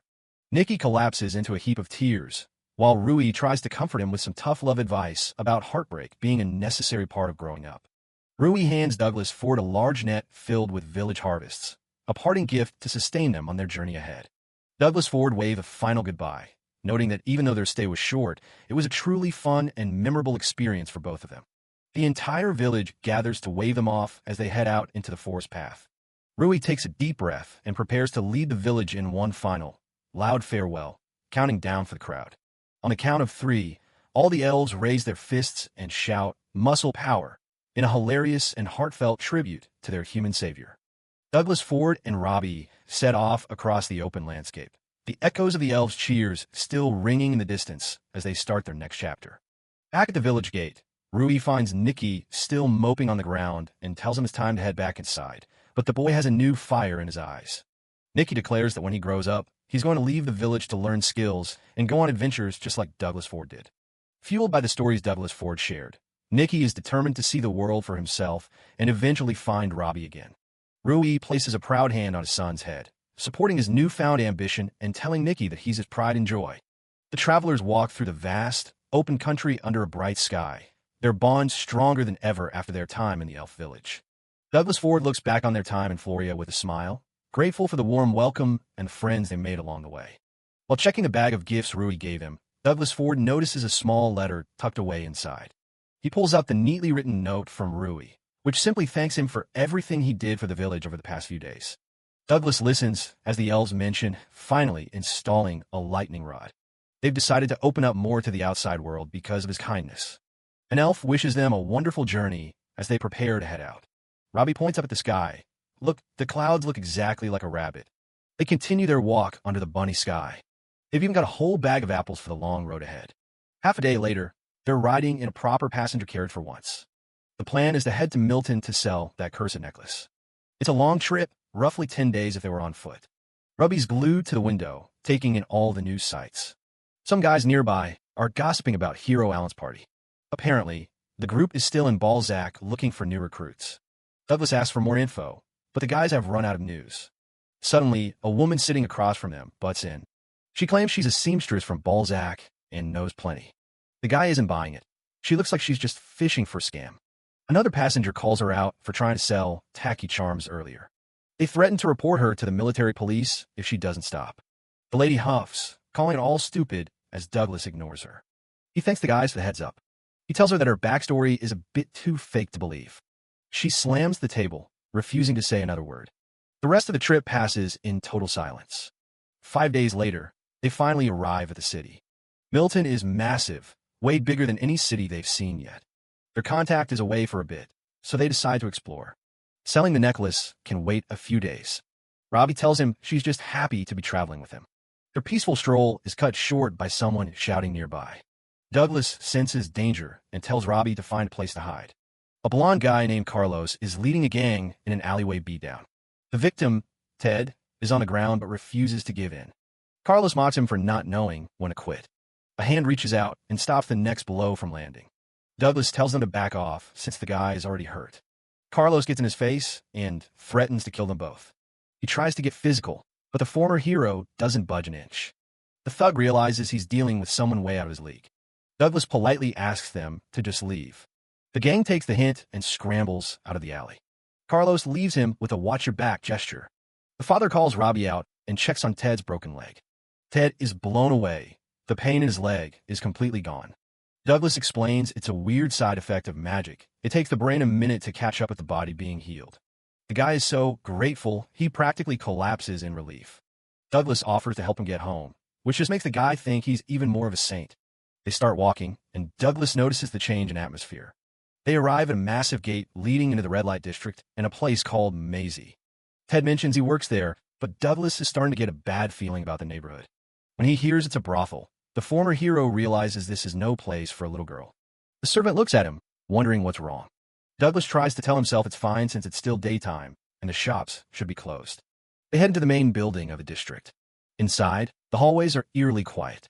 Ted says everyone is still asleep, and Douglas is surprised by how peaceful it seems. A woman rushes down the stairs, the madam of the house, and she's relieved to see Ted is okay. He tells her how Douglas saved him from Carlos, and she's impressed he managed it with a kid in tow. Douglas tries to make a quick exit, but she insists on serving them some cake first. She brings out tea and some snacks for the guests. The girls who work there all flock to Robbie, obsessed with her hair and pretty skin. Douglas feels incredibly out of place surrounded by all these scantily clad women. The madam thanks him again, explaining that Carlos has been a nightmare for them lately.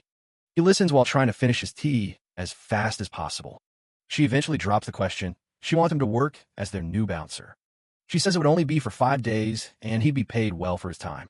Douglas turns her down, pointing out that he's just a traveler with a daughter to look after. He knows they really need the help, though, but he's terrified that staying there will expose Robbie to a side of life she's not ready for. Douglas gives a final apology and rejects the offer. The girls try to stay positive, but Robbie is unusually quiet as they leave. Back at their room that night, the silence is heavy. Robbie finally speaks up, asking why he isn't going to help those people. When he says he's not, the tears start to well up in her eyes. She bursts into a full-on sob, and Douglas starts panicking, trying to figure out how to stop the waterworks. They sit together on the edge of the bed while she sniffs. It's pretty obvious to him now that she's actually mad at him. He feels like a total jerk for disappointing her, knowing she just wants him to be a hero. He struggles with the idea of explaining something as heavy as prostitution to a child. He thinks about lying to her to protect her innocence, but he just wants her to be happy. He gathers his courage and asks if she'll listen to his actual reason. He realizes that lying for his own convenience would be a filthy adult thing to do. Robbie looks up and asks if there are actually people he doesn't want to save. He feels the weight of the question and knows he can't dodge it. He sits her down and starts by asking if she's ever heard of a place called a brothel. Douglas Ford tries his best to explain the concept of a brothel, where people pay money to satisfy their desires. He explains that when you're hugged by someone you love, it makes you feel relaxed and happy. Robbie smiles, saying she's really happy whenever she hugs him. Douglas gets a little flustered by the comparison. He moves on to explain that some people are incredibly lonely, and they pay for kindness to fill that emptiness. Douglas admits that he finds the idea of buying love with money to be very sad, which is why he didn't want her staying there.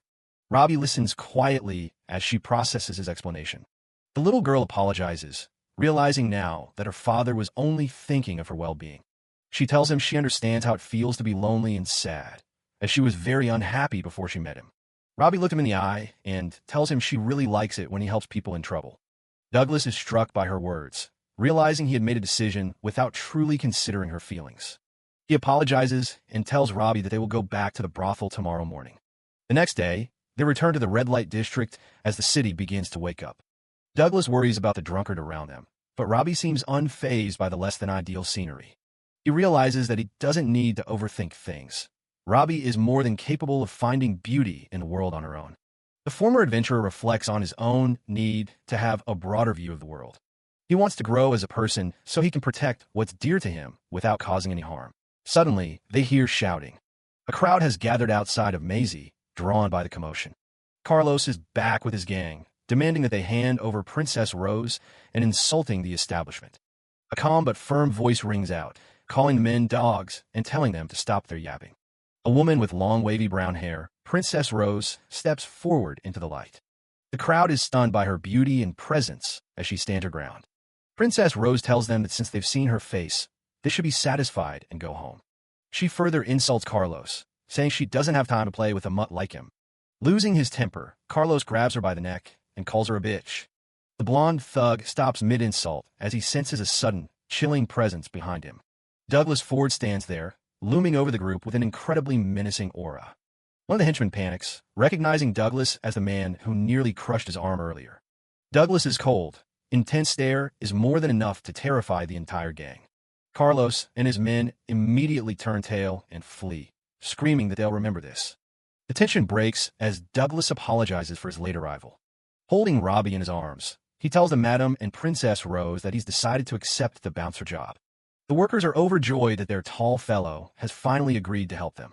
Princess Rose thanks him personally, though her gaze is a bit more intense than he expected. She leans in close, promising him whatever he wants in return for his service, which makes Douglas very nervous. Suddenly, a young woman with long dark hair and a ruffled dress comes charging in, brandishing a large shovel. She lets out a fierce battle cry, announcing she's there to save Princess Rose, only to find the threat is already gone. The shovel girl looks around in total confusion, wondering where all the bad guys went. She remains puzzled as she stands there in her white and black outfit, shovel still at the ready. Just as Douglas arrives, a girl is busy working out front.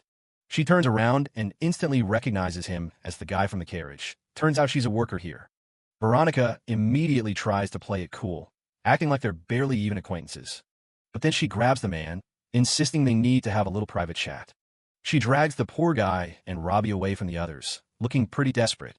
Once they're alone, she gets aggressive, threatening him to keep his mouth shut about her trying to scam him before. Douglas Ford just stands there, unfazed by the sudden hostility. He asks why she's so worried, and she screams that she doesn't want anyone knowing she was a small-time scammer. He tells her he won't say a word, but she demands proof that he'll actually stay quiet. She yells that a man's word is the most unreliable thing in the world. Seeing he isn't budging, Veronica shifts gears and tries a different approach, a bribe. She gets way too close for comfort, offering herself if he'll just dump Robbie somewhere for the night. The little girl stands there completely baffled by whatever just happened. The bouncer doesn't even flinch. He just starts lecturing her about how kids shouldn't be acting so suggestive. Veronica loses it, shouting that she's not a kid and that his eyes must be rotten if he's not interested. He repeats that he'll keep the secret, but he's not taking her money or her bribe. Douglas explains that adding money turns a promise into a contract, and he'd rather just give his word. That just makes her angrier because his word is exactly what she doesn't trust. She screams that money is the only thing that's never betrayed her, holding onto her coins like a lifeline. The man stays silent, wondering what kind of life made her this cynical. Veronica storms off, calling him a stubborn old man, while kicking up dust. But Madam is right there to catch her, demanding to know what all the shouting is about. Princess Rose steps in too, telling the girl she's acting like a total brat. Seeing the elegant woman makes Veronica turn bright red in an instant. The owner apologizes for the chaos and officially introduces Douglas as their new bouncer. With the drama settled for now, they head inside the large establishment. Sitting down for tea, Madam apologizes again for the scene their tomboy caused. The bouncer tells her not to worry about it, and tries to get back to discussing the job. She explains that a noble named Carlos has been obsessively harassing Princess Rose. Douglas listens intently as she describes how the harassment has been weighing on everyone. It's gotten so bad that the men they hired before were getting trash thrown at them and coming back injured. Robbie is busy snacking while her father asks if they can just stop pulling in customers from the street to stay safe. Madam sighs, saying they can't. Talking to people is the only way for the newer girls to make a living. He realizes he only has 4 days to fix this, and he needs a solution that works after he's gone. He sits there thinking hard until something catches his eye. The man suddenly asks the owner about the handkerchief she's holding. Just then, someone upstairs drops something, briefly interrupting their serious talk.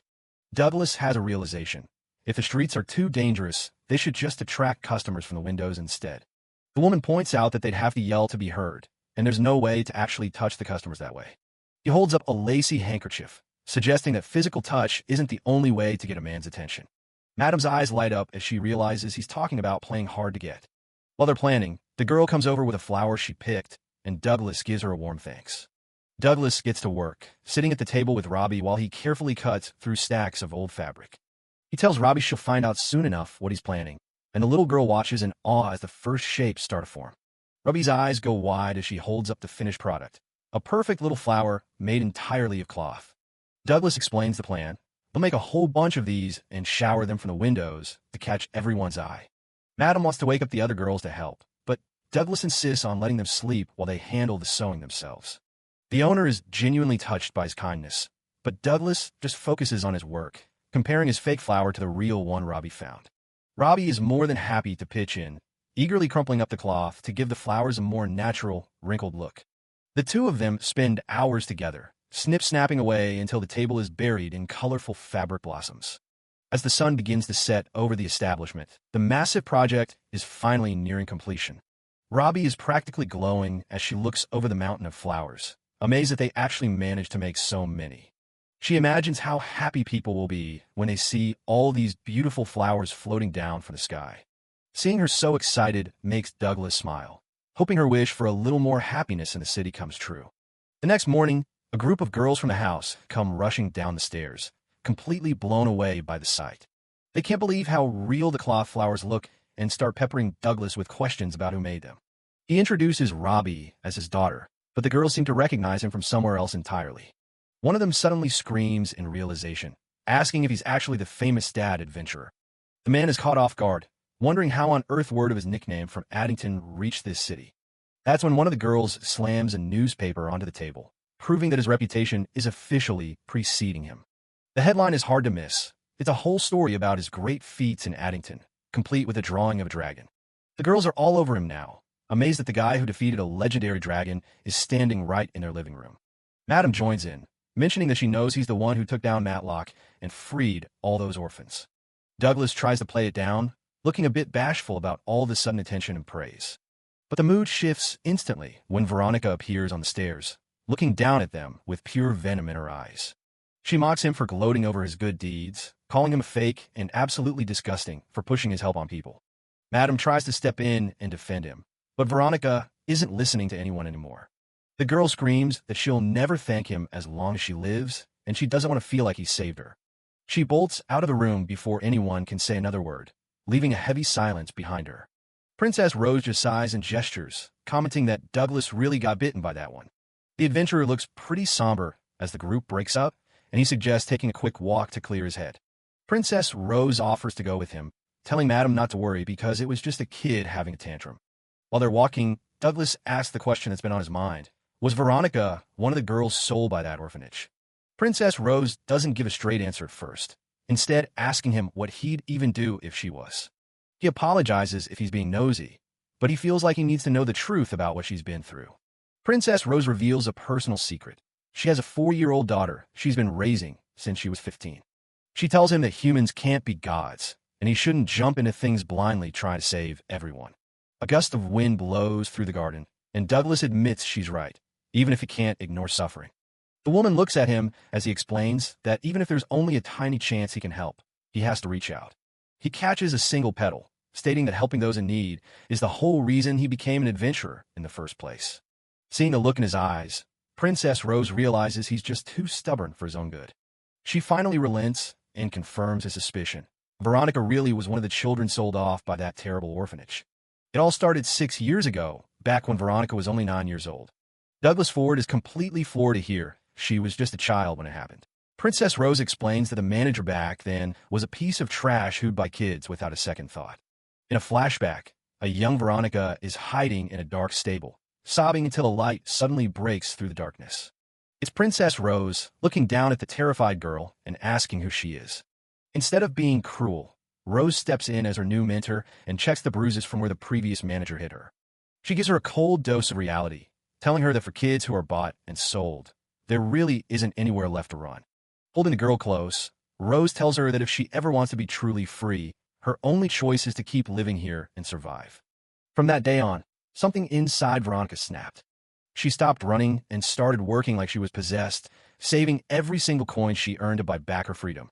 But 6 years later, a letter arrived from the military police. She was free because her sale had been illegal all along. Rose tells Douglas that even though they all celebrated her freedom, Veronica showed up at their door again just a few days later. She came back broken, feeling like she was already too far gone to ever live a normal life in the outside world.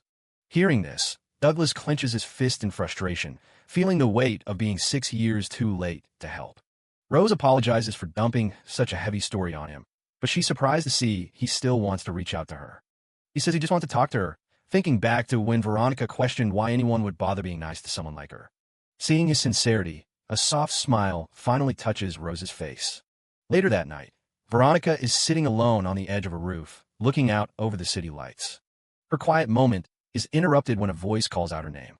It triggers a flash of the nightmare she lived through, full of faceless people and the lies she was told as a child. She jolts back to reality, realizing Douglas has actually come to find her.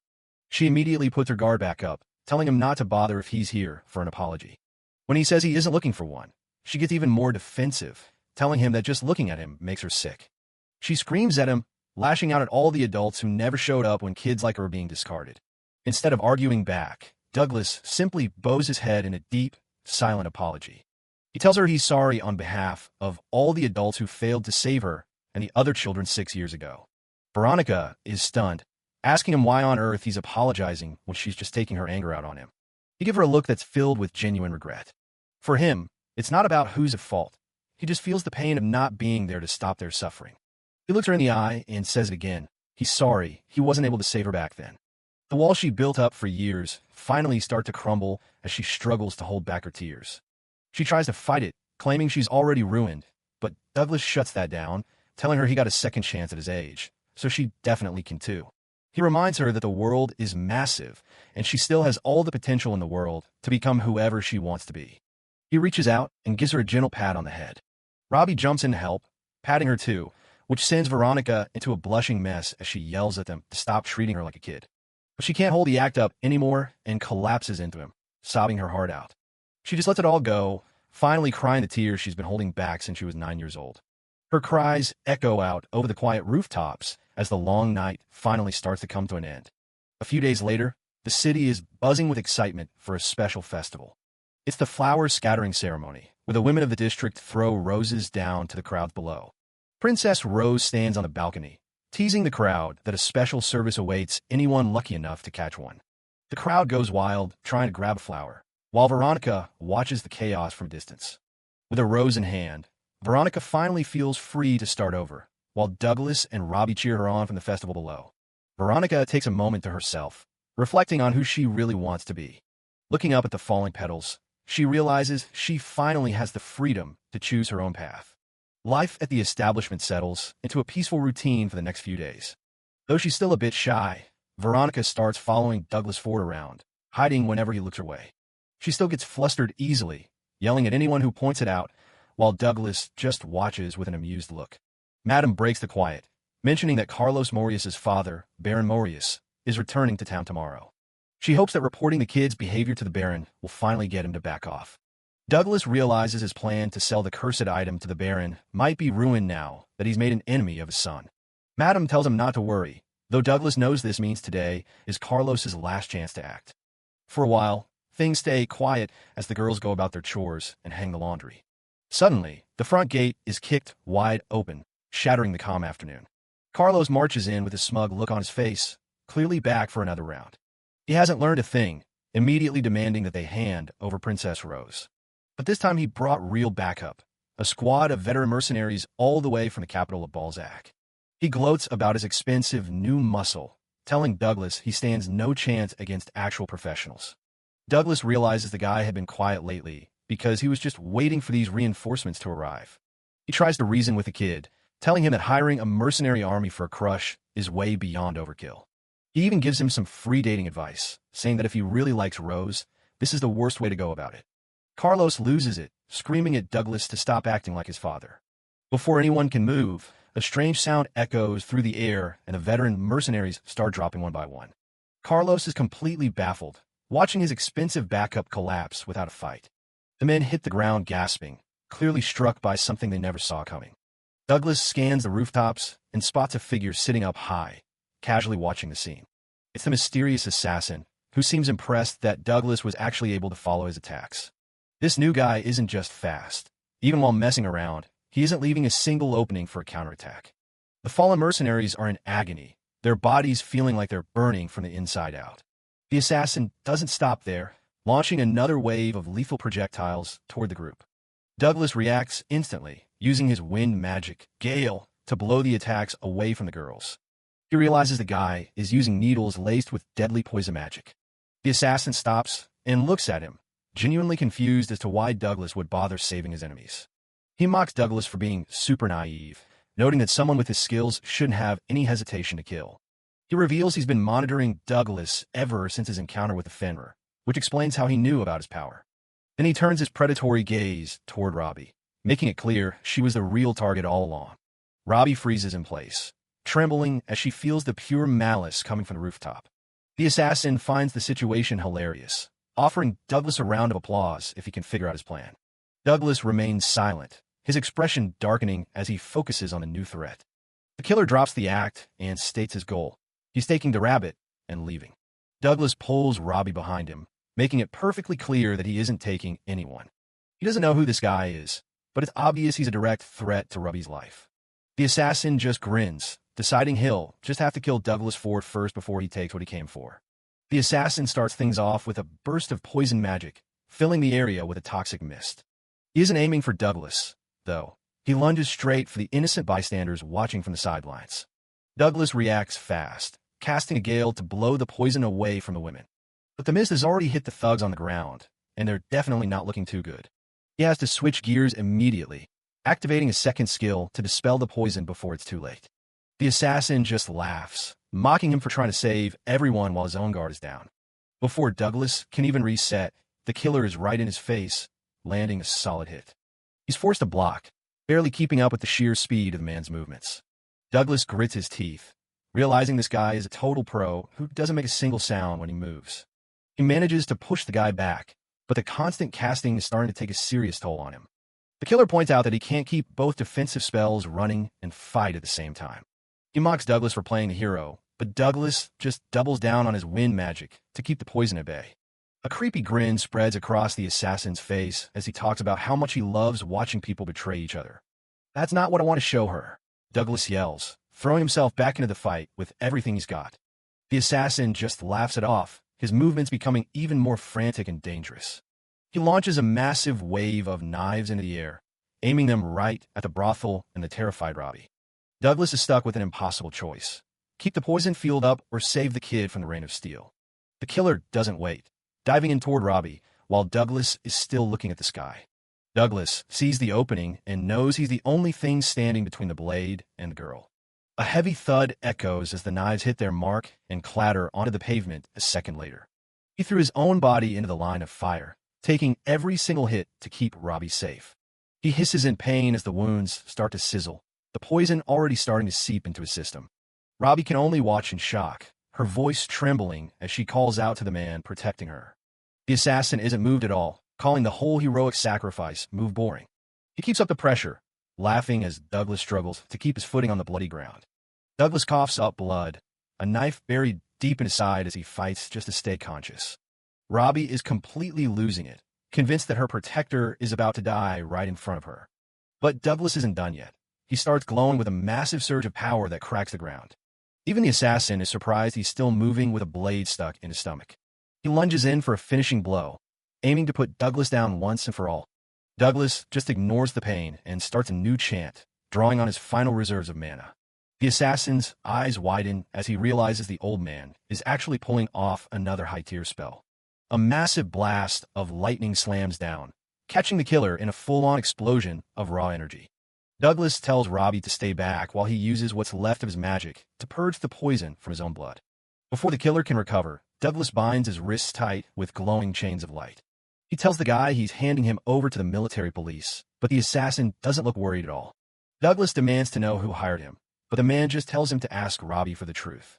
He drops a bombshell about the kid hiding dangerous information, leaving Robbie looking absolutely shaken. Veronica and her staff come running out, and Douglas tells them to focus on treating the wounded mercenaries. The assassin just sighs, sounding more bored than defeated that he actually messed up the job.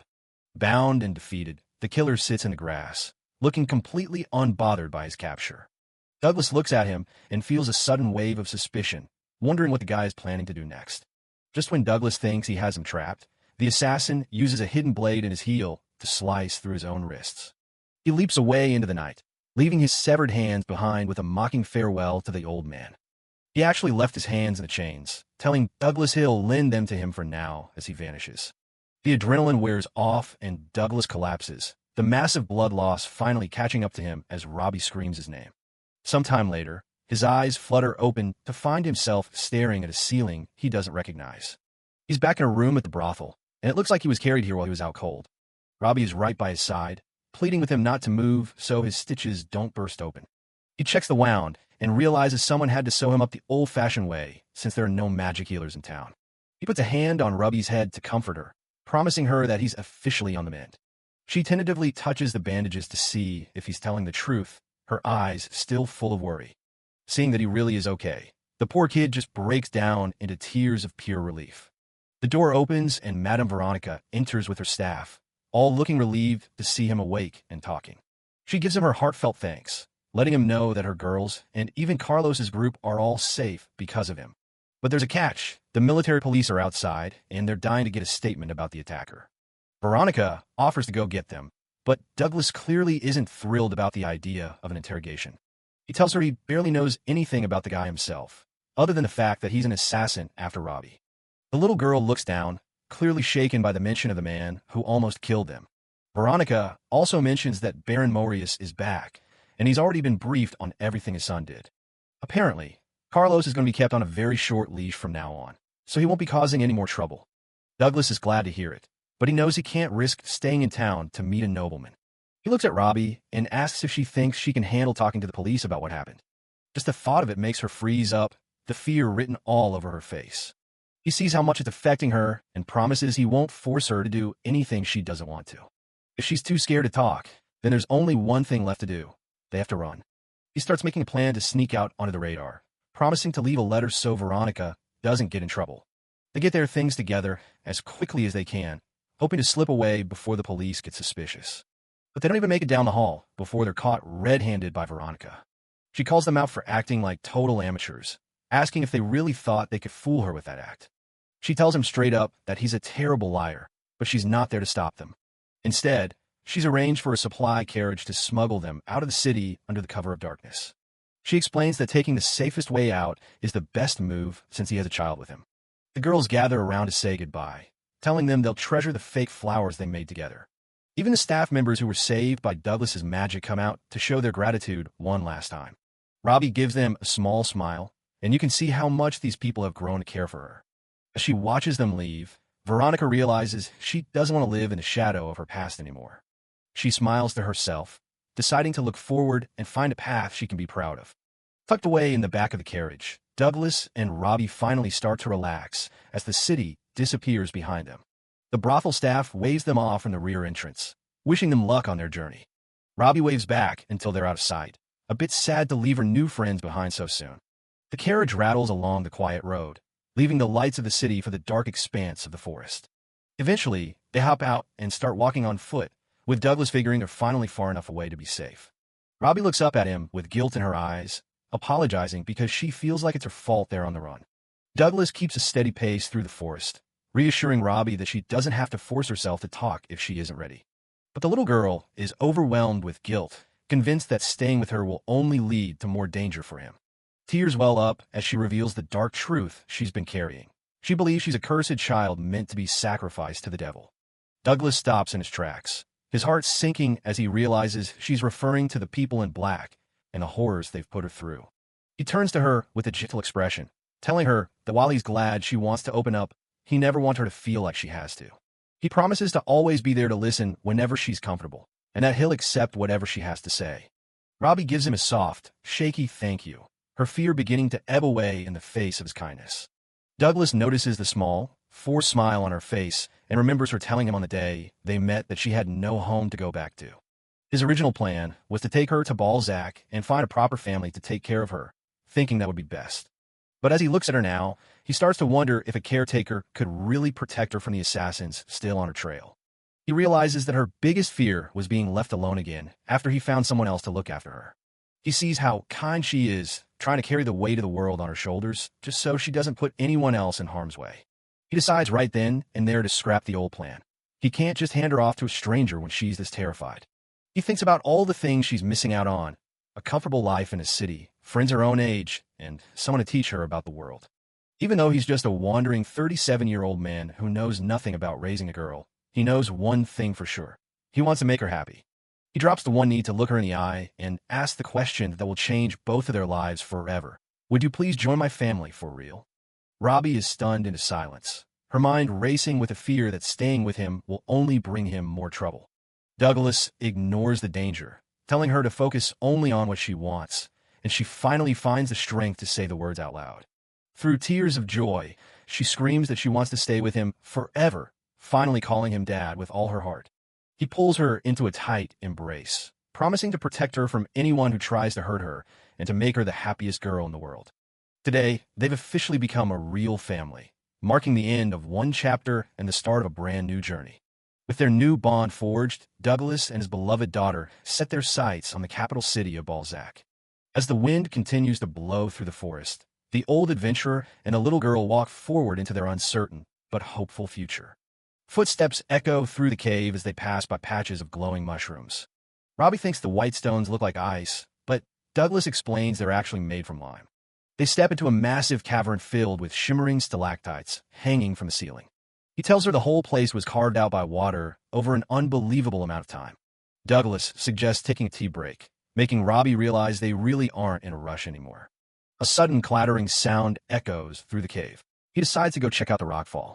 He hears a faint cry coming from under the rubble and tells Robbie to stay close. Tucked away in the shadows, a bird is trapped under a pile of fallen rocks. It's a rare, three-color gallo, and it looks like it's in bad shape. Douglas is shocked to find such a rare bird out here in the dark. Robbie's heart breaks for the poor thing, so her dad steps up to help.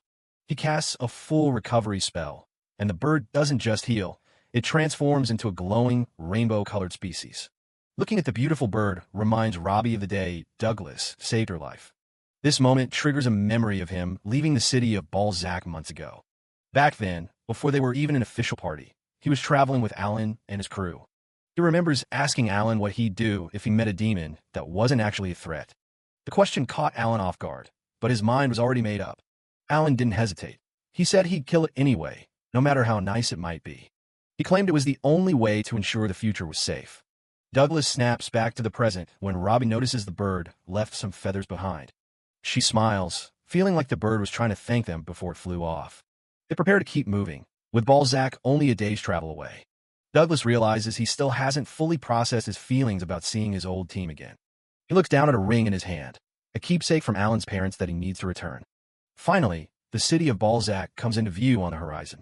But as they enter, Douglas sees his own face on every snack box, mask, and cutout in sight. He stands in the middle of the street, completely baffled by what's happened while he was gone. The news spreads instantly. Douglas Ford is back, and a roar of excitement erupts from the crowd. A newspaper headline screams about the return of the strongest dad adventurer, leaving him stunned. Suddenly, a loud journalist named Mira jumps into his face, desperate for a headline. She's hyped up, telling him he's the hottest topic in the city right now. The crowd starts pushing and shoving to get a better look at Robbie, overwhelming the little girl. People swarm them, claiming to be his best friends just to get an autograph. Seeing how terrified Robbie is, Douglas knows they have to bail fast. He casts a mirage spell, filling the entire street with thick, white smoke.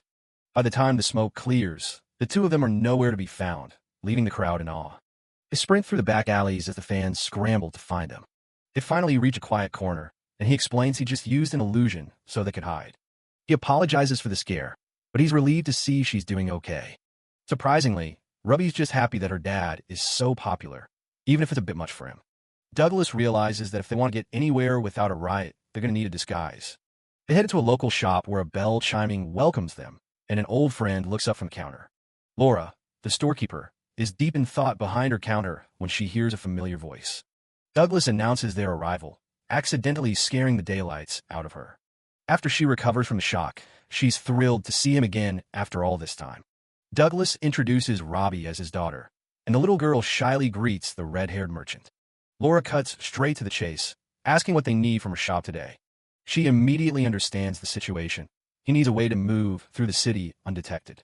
They start browsing through wigs and hats, trying to find something that doesn't scream strongest mage. Robbie picks out a flamboyant outfit that makes Douglas look more like a traveling musician than a legendary hero. Laura presents a jar of magical sprinkle powder that can temporarily change a person's hair color.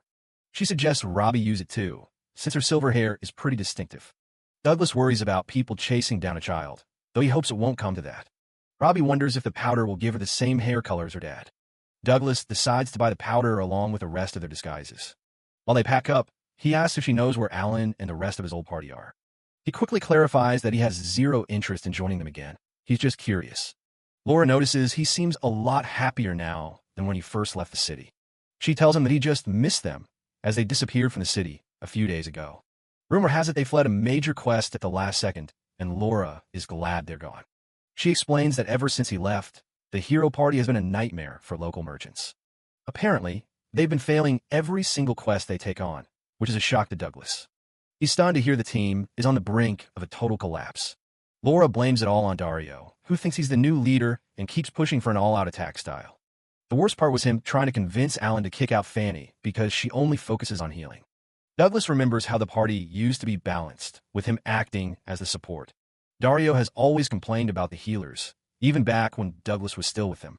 Things finally boiled over when a drunk Dario started berating Fanny, and Alan had to kick him out. Back then, everyone was united by the goal of defeating the Demon King, but that unity is long gone. Laura points out that every group needs someone stable to act as a cushion, and without him, they've stopped functioning. Douglas still isn't sure why Alan turned on him, but he tries not to brood over it. Robbie asks if they bullied him, showing she's already very protective of her new dad. He laughs it off, realizing there were a lot of issues he hadn't noticed at the time. Laura adds that Alan hasn't been himself lately, looking pale and empty-eyed in public. Douglas wonders what could have changed in just a few short months to make his old friend look like that. They eventually reach an called the Pig's Night Cry as a heavy rain begins to fall. Inside, Douglas is greeted by the owner, a burly man named Ahab. Ahab apologizes for not saying hi properly the day before as they catch up. He tells Douglas to stay as long as he likes, regardless of the chaos in the streets. Douglas promises to be careful not to cause a scene at the inn. Suddenly, a young girl named Diana rushes in, soaked from the rain and full of energy. Diana hopes the rain clears up tomorrow so she and Robbie can play together. Ahab mentions how glad he is that Douglas has finally found a family of his own. Douglas smiles, relieved to see that even his shy daughter is starting to make friends. Ahab sends Diana to fetch her mother as more guests begin to arrive for dinner. Meanwhile, Douglas puts the finishing touches on his disguise, ignoring Diana's giggles at his flamboyant new outfit. Downstairs in the busy dining room, the magic powder has completely transformed Robbie's hair into a shimmering, dark chestnut. She leans in close to her father, her voice barely a whisper amidst the crowd's chatter. As they quietly enjoy their meal in their new personas, Robbie looks up from her plate and asks if they'll be heading back out into the city once they've finished eating. Douglas is still rocking that blonde wig disguise as he thinks back to their original goal of making it to the city. Over dinner, he asks Robbie, whose silver hair is now dyed black, if she'd rather keep traveling or find a place to settle down. He explains that while seeing the world is exciting, not having a home to return to can be pretty tough. He also mentions he wants to return something important to Alan the hero, so they might be staying here for a bit. Robbie just nods along. He tells her to take her time and think about what she wants to do, and they can decide together.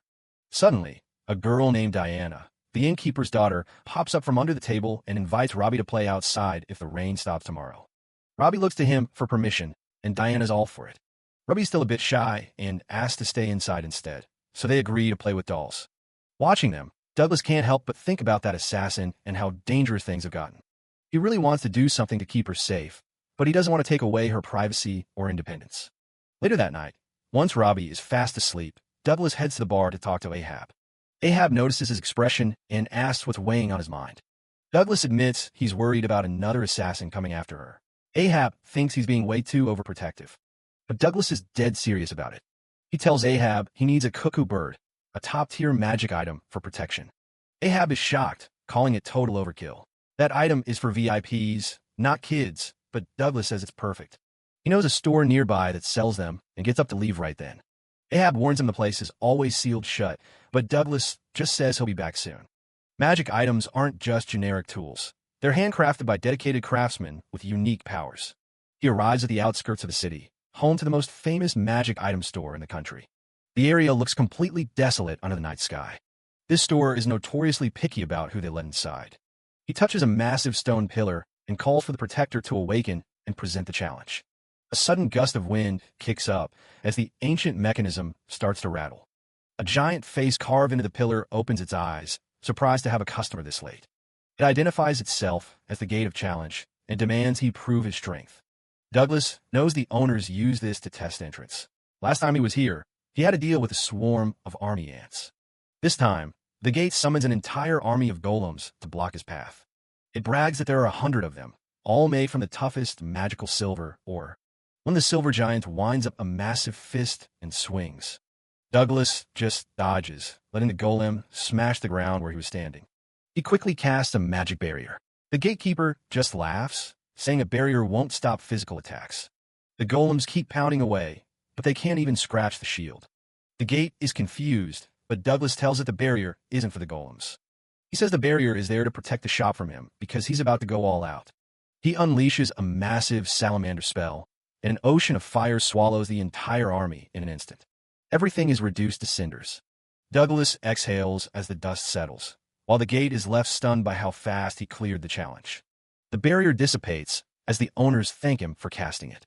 2 halfling girls come running out, shouting about their record being ruined. Douglas just gives them a casual greeting. These are the owners, Esther and Carrie, and they stop dead when they realize it's Douglas Ford.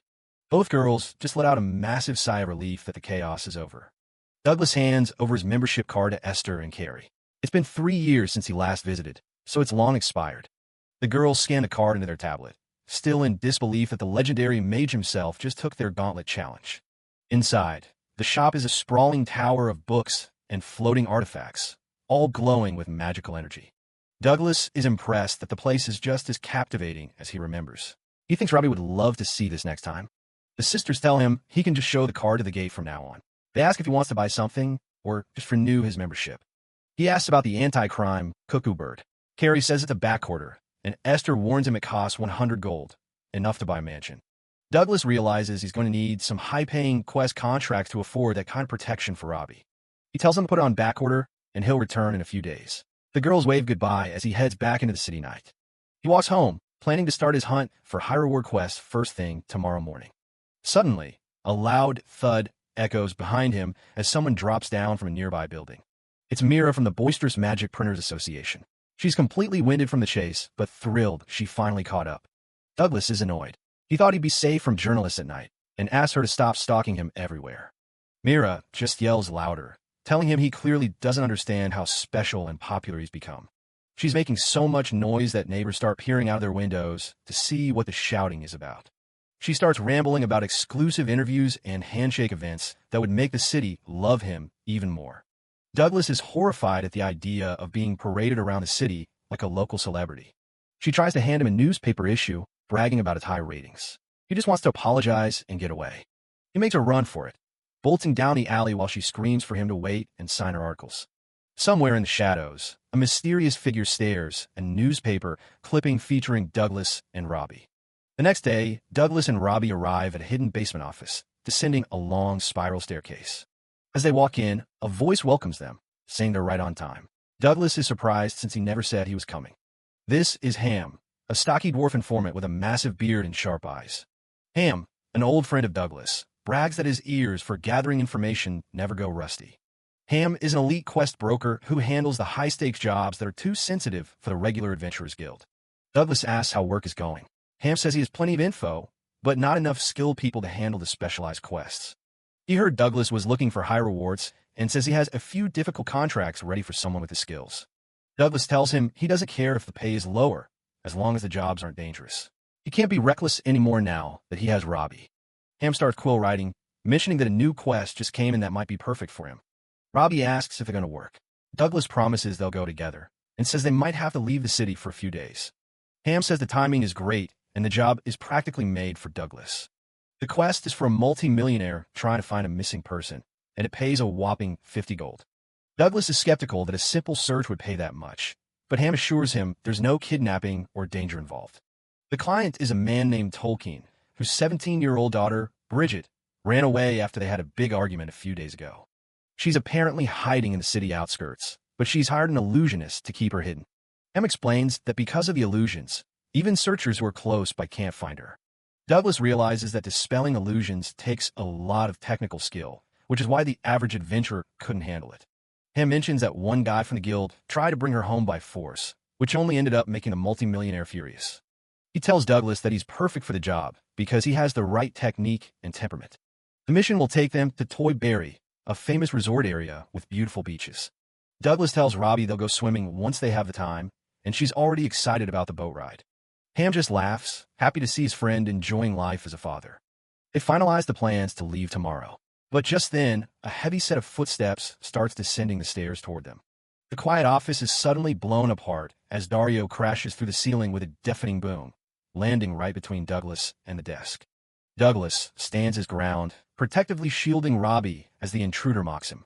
Dario sneers, surprised to see the old man back in town and curious if he's really regained his legendary powers.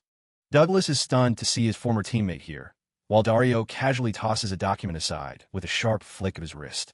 Flashing a predatory grin, Dario, the specialist swordsman of the hero's party, demands to be included in the quest. He's determined to tag along and cash in on the high reward alongside his old rival. Douglas Ford meets up with Dario by the river at the crack of dawn, carrying a sleeping Robbie in his arms. They don't waste any time and start heading toward the docks together. The morning air is freezing, and Douglas tries to break the silence with a bit of small talk. He realizes how awkward things are since they mostly just traveled as a group and never really talked one-on-one. Douglas asks how things have been since Dario left the hero party, just to keep the conversation going. Dario just laughs, telling him he still has that bad habit of babbling whenever things get uncomfortable. Dario admits the party was screwing up basic quests anyway, so he decided to just step up and leave. He mentions hearing rumors about Douglas going on a rampage after getting kicked out, but Douglas quickly denies it. Dario shows off a new weapon he bought, though he complains that it's way too fragile. He figures it was a stroke of luck finding Douglas back in town when he did. Douglas goes quiet for a moment, looking pretty contemplative. He asks why Dario is even bothered talking to him, thinking the younger guy hated his guts back then. Dario admits he was disappointed seeing his mentor stoop so low and seemingly just leeching off the party's benefits. But now that Douglas is back to his old self, Dario doesn't see a reason to hold grudge. Douglas decides it's time to be honest instead of hiding what actually happened to him. He starts to explain the truth behind his sudden loss of power. Dario nearly chokes laughing when he hears that Alan actually cursed him. He wonders what Douglas could have possibly done to make the hero pull something like that. Dario suggests just leaving Alan's ring with the guild and washing his hands of the whole mess. Douglas wants to talk to Alan directly to find out if it was something he did that caused the curse. He looks down at the little girl in his arms, still wondering if meeting his former leader is the right move. Robbie finally wakes up with a big stretch and greets them with a sleepy morning. Douglas proudly introduces her as his daughter, which leaves Dario completely floored. They finally reach the port where a massive lizard man named Viejo is waiting to take them to Toy Berry.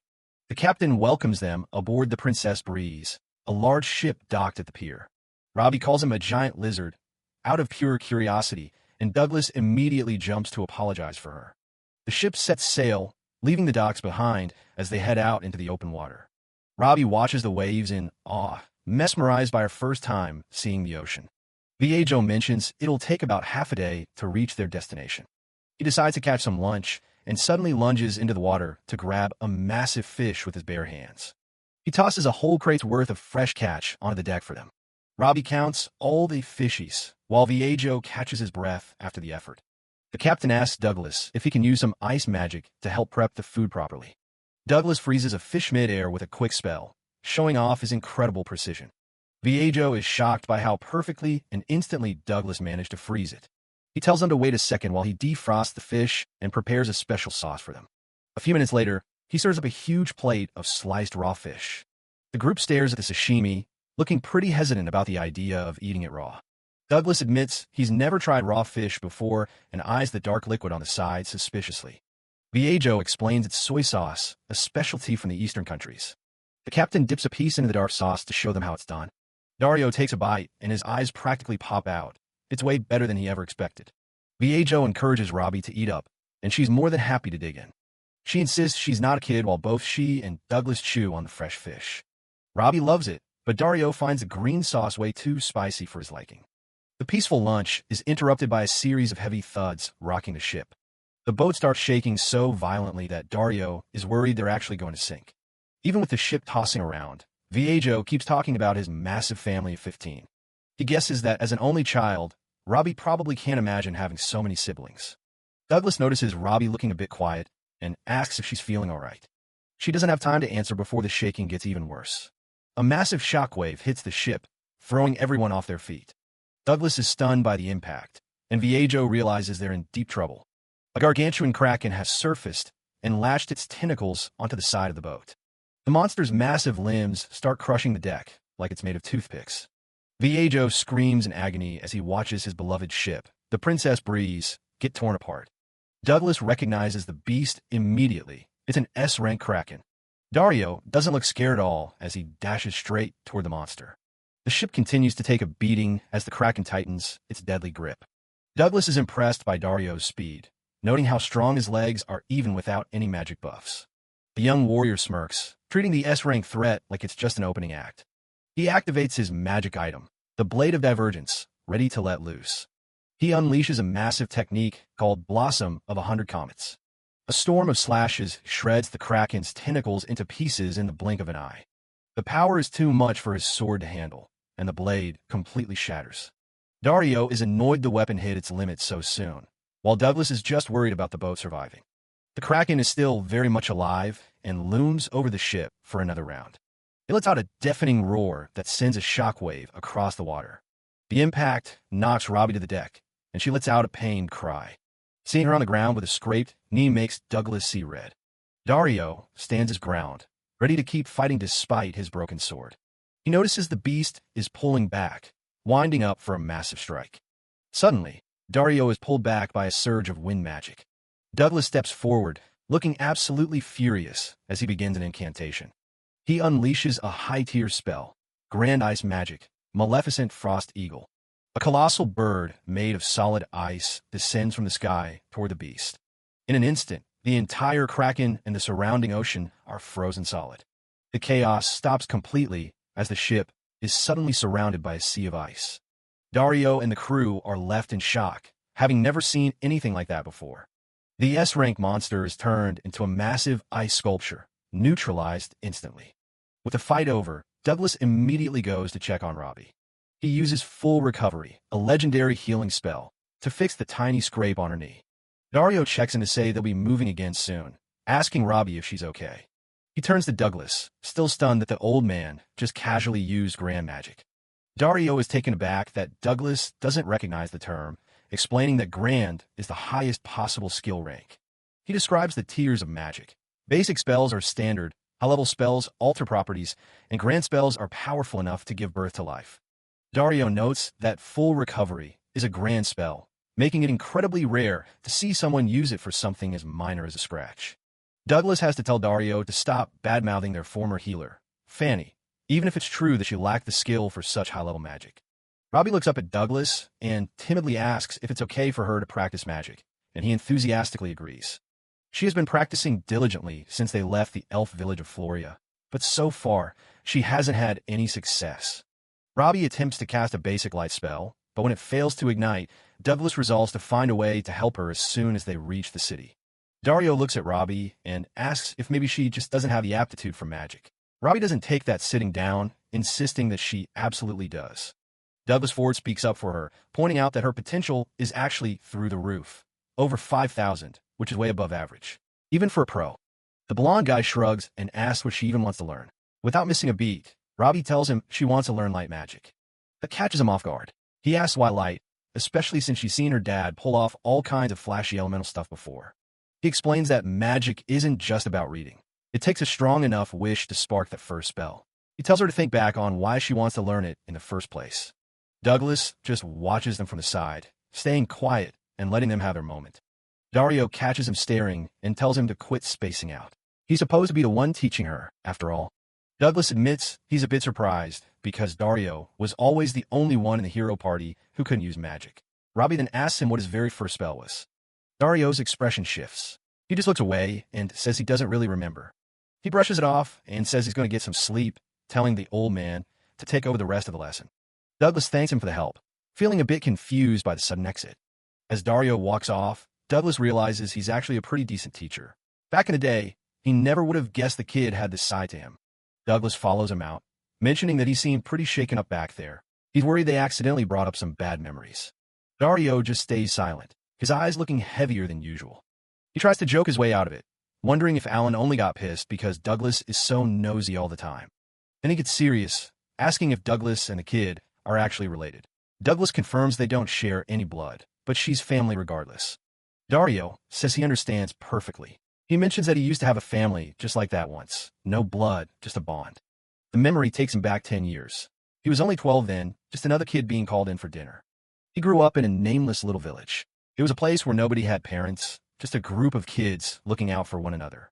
The younger kids were always waiting around for food, complaining about being slow or tired. Young Dario would come running back, excited whenever he'd managed to catch some actual meat for the group. He wore a simple cross pendant, one of the few things he could call his own in a place with nothing. They'd all sit down together in their run-down shack, grateful for whatever meal they managed to scrape together. It was just 12 orphans living in a village without a single adult to guide them. Their leader was a guy named Sunday. He was the oldest, and the kids named him that because he always kept things bright for them. Dario was just a hungry kid back then, focused more on his next meal than anything else. He used to give Sun a hard time about his cooking, complaining whenever there were too many leaves in the stew. Sun would just point a finger and tell the brat to eat his veggies if he wanted to grow up strong. Sun had big plans. He was determined to leave the village one day and find a way to keep all their bellies filled for good. One day, Sun started asking around to see if anyone knew where the Book of Skills was hidden. He showed up in this hooded cloak, looking way too serious for a normal afternoon. He pulled Dario aside, saying they needed to talk. He dropped the news that he was leaving the village for good in 2 days. He wanted to know what Dario thought about him heading out. This was right when the calamity was starting. Strange demons were appearing everywhere, mostly around the dungeons where they spawned. Sun explained there was an exam in Balzac to pick people for the quest to slay the Demon King. If he made it, they'd never have money troubles again. He looked at Dario and asked if he wanted to come along with him to the city. Dario didn't hesitate for a second. He just leaned back and said he wasn't interested in any of that. He didn't care about the Demon King or being a hero. He just didn't want to leave or fight alongside people he didn't care about. He told Sun he was going to stay right where he was and wait for him to come back home. Sun didn't push him. He just smiled, grabbed him by the shoulder, and said they'd make tomorrow's hunt their last one. Back then, Dario was happy. He thought things were fine just the way they were, not knowing how quickly it would all fall apart. A sudden splatter of blood hits the Book of Skills, marking the end of their peaceful days. They spent their final day together, hunting a deer, laughing and competing just like they always did. Young Dario realizes he's in over his head, struggling just to carry the meat he'd caught back home. Sun catches up to him, wondering what the heck he's doing. Dario just grumbles that Sun needs to help him carry the load. The memory of those happy hunting days is cut short by a dark, jagged blur. The day everything changed. They came back to find the village in ruins. Sun shouts for Dario to stay back as they rush toward the smoke and rubble. Dario freezes, his mind racing as he looks at the devastation. Sun grabs him by the shoulder, his voice urgent as he says they have to find the others. Sun points toward a collapsed building, shouting that there's something over there. A long, snake-like neck with human hands emerging from its mouth slithers out from the shadows. It's a grotesque, unnatural sight. The creature stands tall, a massive, muscular demon with a hide like stone, sniffing the air for its next meal. Dario hides behind a tree, trembling as he asks what that thing even is. Sun stays low, watching the monster loom over the wreckage of their home. Sun's eyes go wide as he realizes the horror. The demon is eating someone's arm. He whispers that it's not just a monster, it's demon folk. Sun remembers reading about them. They're humanoid, intelligent, and far more dangerous than anything they've ever faced. He identifies it for sure. This thing is an evolved demon. It's an S-rank threat that shouldn't be anywhere near their village. Sun notices the creature is hurt, which might be their only chance. He tells Dario to run and find anyone, adventurers, soldiers, anyone who can help. Dario asks what Sun is going to do. Sun just gives him a grim look and says he's going to save the younger kids while he has the chance. The demon lunges, its massive clawed feet crushing the ground as it lets out a bone-chilling roar. Sun sees one of the little ones pinned down. The creature's mouth hangs open, dripping with drool as it prepares to finish off its prey. Its throat is lined with rows of jagged, needle-like teeth. Sun doesn't run. He lunges forward with his spear, shouting for the demon to stay away from the children. Dario can't just leave him, so he turns back too. The two of them charge together, their voices joining in a desperate battle cry as they throw everything they have at the monster. Sun lets out a scream of pure effort as he drives his weapon home, the impact shaking his entire frame. They manage to land a deep slash, blood spraying everywhere as the demon finally collapses. Sun stands there panting, covered in grime and gore, but they actually did it. He calls out to the others, his voice breaking as he tells them it's over. But as he looks around at the rubble, silence is the only answer he gets. Dario begs for someone to say something, but the village is a graveyard. The family they fought so hard to protect is gone. He finds Sun slumped against a wall, his breathing ragged. He's been mortally wounded in the fight. Sun starts coughing, blood trickling from his mouth. Dario's eyes fill with panic as he realizes his friend isn't going to make it. Sun weakly apologizes for leaving Dario behind. Dario just shakes his head, telling him to hold on while he looks for help. He remembers how he felt then, just a lonely, abandoned kid in the middle of a forest with nobody left to turn to. Sun tells him he really just wanted to be with someone, and that finding Dario was the best thing that ever happened to him. Dario tries to argue, but his voice fails him. Sun just looks at him with those kind, dying eyes. He gives one final smile, telling Dario he's afraid he'll be leaving him all alone from here on out. Sun's last words are a blessing. He says Dario doesn't have to take care of the little ones anymore. He can finally just live for himself. The rain starts pouring down, washing away the blood as Dario realizes Sun's hand has gone cold. He's holding the book of skills they were looking for earlier. He just sits there in the mud, crying out Sun's name over and over, but the only sound is the rain hitting the ruins. He tells himself he has to survive. He has to live on, even if it feels like his heart has been ripped out. He thinks back to what Sun said about being lonely without him.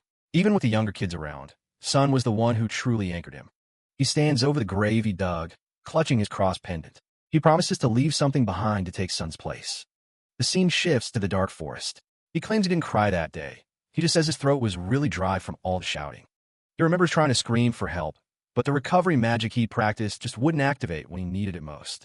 He decided then that if he didn't have the aptitude for magic, he'd just kill every last demon with his own 2 hands instead. That was his new reason for living. He looks out over a massive, shining city on the coast. He's thinking about the selection exam and wondering if he's ready to follow in Sun's footsteps. Back in the present, Dario is walking down the hull of the ship, looking like he's trying to shake off the weight of the past. He stops and looks back at Douglas, asking again if Robbie is really his kid. He tells the old man to spend as much time with her as he can. He heads up the stairs to the deck, leaving Douglas standing there with a thoughtful look on his face. He's starting to understand why Dario is the way he is. Douglas Ford stays quiet, still thinking about the look on Dario's face. He's never seen that side of the younger adventurer before, and it's clearly left an impression on him. Yahello announces their arrival at the port. He's got goods to sell, and tells them he'll be back in 3 days if they need a ride back to Toyberry. Douglas Ford thanks Yahello for the trip as they step off the ship. Robbie waves a cheerful goodbye, and the crocodile-headed merchant heads off to do his business. Dario is back to his usual self, though he's still looking a bit somber. Robbie, on the other hand, is already rushing ahead, excited to see the sights. Robbie is absolutely enchanted by the view. The sun-drenched coast and the sparkling water are unlike anything she's ever seen, and she can't help but gawk at how pretty it is. They walk through the bustling town square. Robbie is amazed by the crowds, but Douglas Ford just smiles, telling her this is actually pretty quiet compared to the big cities. Douglas Ford suggests a little reward for after the quest, a trip to the beach for a swim. Dario immediately starts to protest, but Douglas Ford isn't taking no for an answer. He cuts Dario off with a shout, insisting that they're all going together whether Dario likes it or not. His sudden enthusiasm is a bit overwhelming. Seeing Douglas Ford's big, relieved grin, Dario finally gives in and agrees to go along with it. It's hard to stay grumpy when the old man is that determined. With the plan set, Douglas Ford leads the way to their client's place. They've got a job to do, finding the missing daughter of a man named Tolkien. They arrive at a massive, ornate estate. It's the kind of place that screams wealth and power, far grander than anything they expected from a simple search quest. Inside, they meet the client. Tolkien sits like a mob boss, his sunglasses hiding his eyes, while his secretary, Alfred_Kane, stands tall and professional at his side. The trio sits on the fancy couch, looking incredibly out of place. The pressure in the room is palpable, and even Robbie looks a bit nervous as they wait for the client to speak. Douglas Ford can feel it. Tolkien has an incredibly menacing aura. This isn't just some rich merchant. There's something much more dangerous about this man. Tolkien's silent glare is enough to make Douglas Ford sweat. He wonders what kind of businessman lives in a house this fancy and carries himself like a king. Alfred_Kane finally breaks the silence, confirming their identities. Alfred_Kane introduces himself and explains that he was the one who posted the quest under Tolkien's orders. Douglas Ford, Dario, and Robbie are frozen, completely intimidated by the sheer intensity of the man sitting across from them. Douglas and his crew arrive at a massive estate. They've taken a quest to track down a runaway, so they can finally afford a decent birdhouse. Inside, the reception isn't exactly warm. Tolkien, a legendary millionaire, is yelling at his secretary Alfred for bringing in more brash men. Tolkien isn't impressed. He complains that the last guys the guild sent were useless and assumes this group will be exactly the same. Alfred tries to vouch for them, mentioning that Douglas is the famous dad adventurer who's been making headlines lately. The meeting gets even more heated when Tolkien goes to light a cigar. Dario pulls a knife, threatening to kill him if he touches a flame to it. Dario doesn't care about the guy's money. He just hates smoke and wants the merchant to be more considerate of his guests. Douglas can only sweat as he watches his partner threaten their employer. Tolkien freezes with a cigar in his hand. Robbie just sits there, completely unbothered as she eats a cupcake. Douglas quickly steps in to apologize for Dario's tone. He explains that Dario was just looking out for Robbie. He suggests they keep talking outside to avoid more tension, but Tolkien's face suddenly changes. The big, tough merchant goes quiet. Douglas thinks they've blown it and starts preparing to walk away from the quest. But then, Tolkien bursts into tears. He's overjoyed to finally meet people who actually care about others instead of just chasing his wealth. He admits he was testing them, worried that Douglas was just another greedy guy pretending to be a hero for the cash. But seeing how much Robbie trusts her father was the real proof. He can see how much Douglas treasures her. The merchant bows his head, apologizing for his disrespectful behavior during the test. He finally introduces himself properly as Tolkien, a simple merchant with a massive problem. With his pride out of the way, he begs the party to accept the quest and find his daughter. He explains that the trouble started 10 days ago.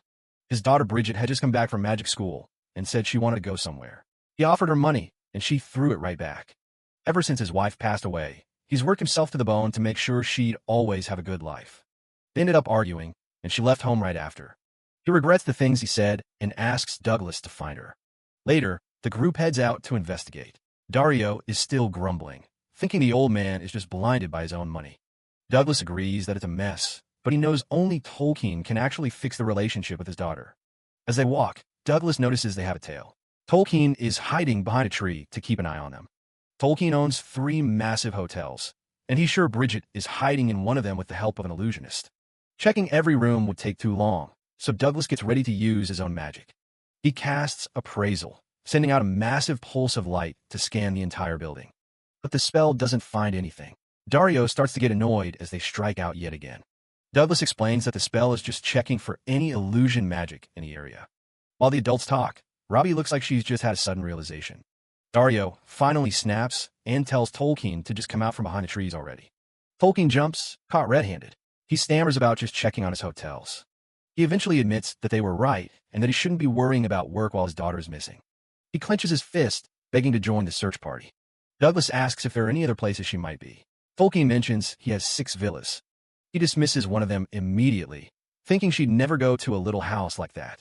It's a tiny forest villa he bought before his business took off. They only visited it a few times when she was younger. Douglas looks thoughtful. A small, sentimental place sounds exactly like where a runaway would hide. Dario is skeptical, thinking a girl would prefer somewhere glamorous. Robbie, however, is deep in thought. She pipes up, catching everyone's attention. Douglas encourages her to share what's on her mind. Robbie nods, ready to tell them her idea. Robbie explains her theory. If Bridget went to that little house as a child, it probably holds a lot of important memories of time spent with her dad. She thinks that sentimental connection is exactly why Bridget would choose to hide there of all places.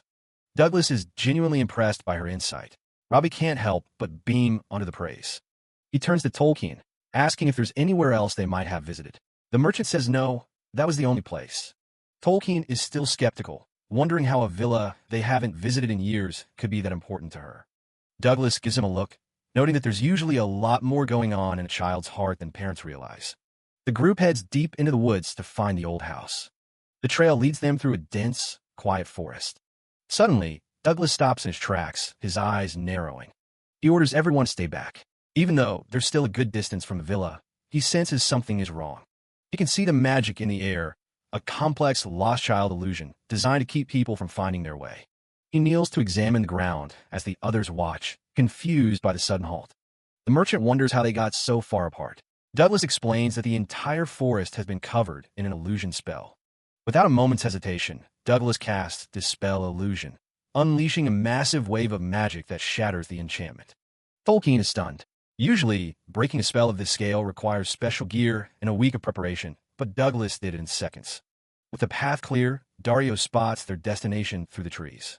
Robbie looks on, excited that they might actually find the girl. They finally reach the villa, a small, cozy house tucked away in the forest. Seeing the lights on inside, Douglas is confident that Bridget is inside. But as they get closer, Tolkien suddenly stops, looking completely hesitant. He stammers that he should probably wait outside, much to the surprise of Douglas and Robbie. He mentions a letter she left, saying she won't come home until he understands what's wrong, but he's terrified that he'll never figure it out and she'll end up hating him. The big man hangs his head, admitting he's too pathetic to find the courage to face his own daughter. This is more than Dario can stand. He's had enough of the merchant's cowardice. He storms over to the old man, his face a mask of frustration. Dario yells that if he doesn't understand his kid, he needs to grow some guts and actually talk to her. He gives the merchant a shove, sending him rolling across the grass. Alfred and Douglas watch in silence as the millionaire rolls into a heap. Inside the house, the sudden noise outside causes a massive thud, startling the occupants. Douglas and Robbie enter the villa and are immediately greeted by a very surprised young woman. It's Tanya, a bee-skin who's been acting as Bridget's protector and illusionist. Bridget herself steps out, shocked to find a famous dad adventurer standing in her living room. She tries to play it cool, but her nervous laughter gives her away. Tanya looks defensive as Bridget officially introduces herself, apologizing for dragging them into her family drama. Douglas doesn't waste any time. He pulls up a chair and tells her he wants to get straight to the point. He's not there to lecture her. He just wants to understand how she really feels about everything. Bridget looks down, admitting that ever since her mom passed away, her father has been obsessed with work and money. She explains how painful it was being left all alone in a giant, empty house while her dad was off making more cash. She remembers how she'd beg him to spend time together, only for him to shake his head and prioritize his business. She was always too scared to tell him she was lonely, worried that if she did, he'd just push her away again. Douglas listens intently as the pieces fall into place. He realizes that Tolkien's efforts to provide a good life were the very thing driving his daughter away. He summarizes the situation.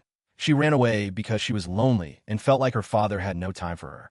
Bridget can't help but cry as the truth finally comes out.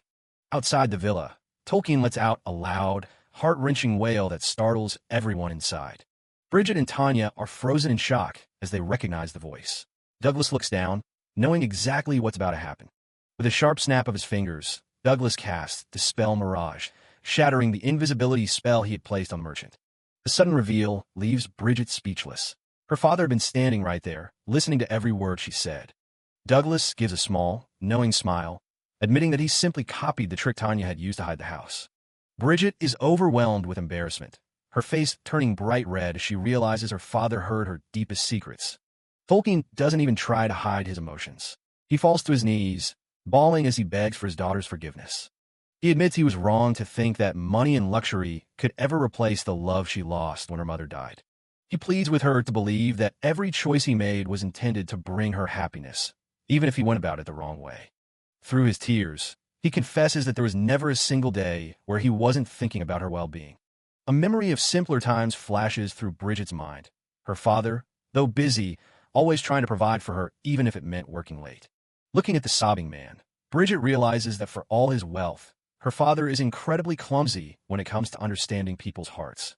The coldness in her expression begins to meld away as she looks down at the man who has provided everything for her.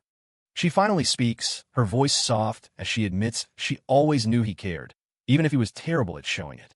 Outside in the cool night air, Alfred and Dario keep watch over the villa. Dario wonders if they really should be out there. Alfred calmly explains that it's best to give the family the space they need to reconcile. Dario mentions that he's starting to see Tolkien in a different light, realizing the man isn't just blinded by his riches.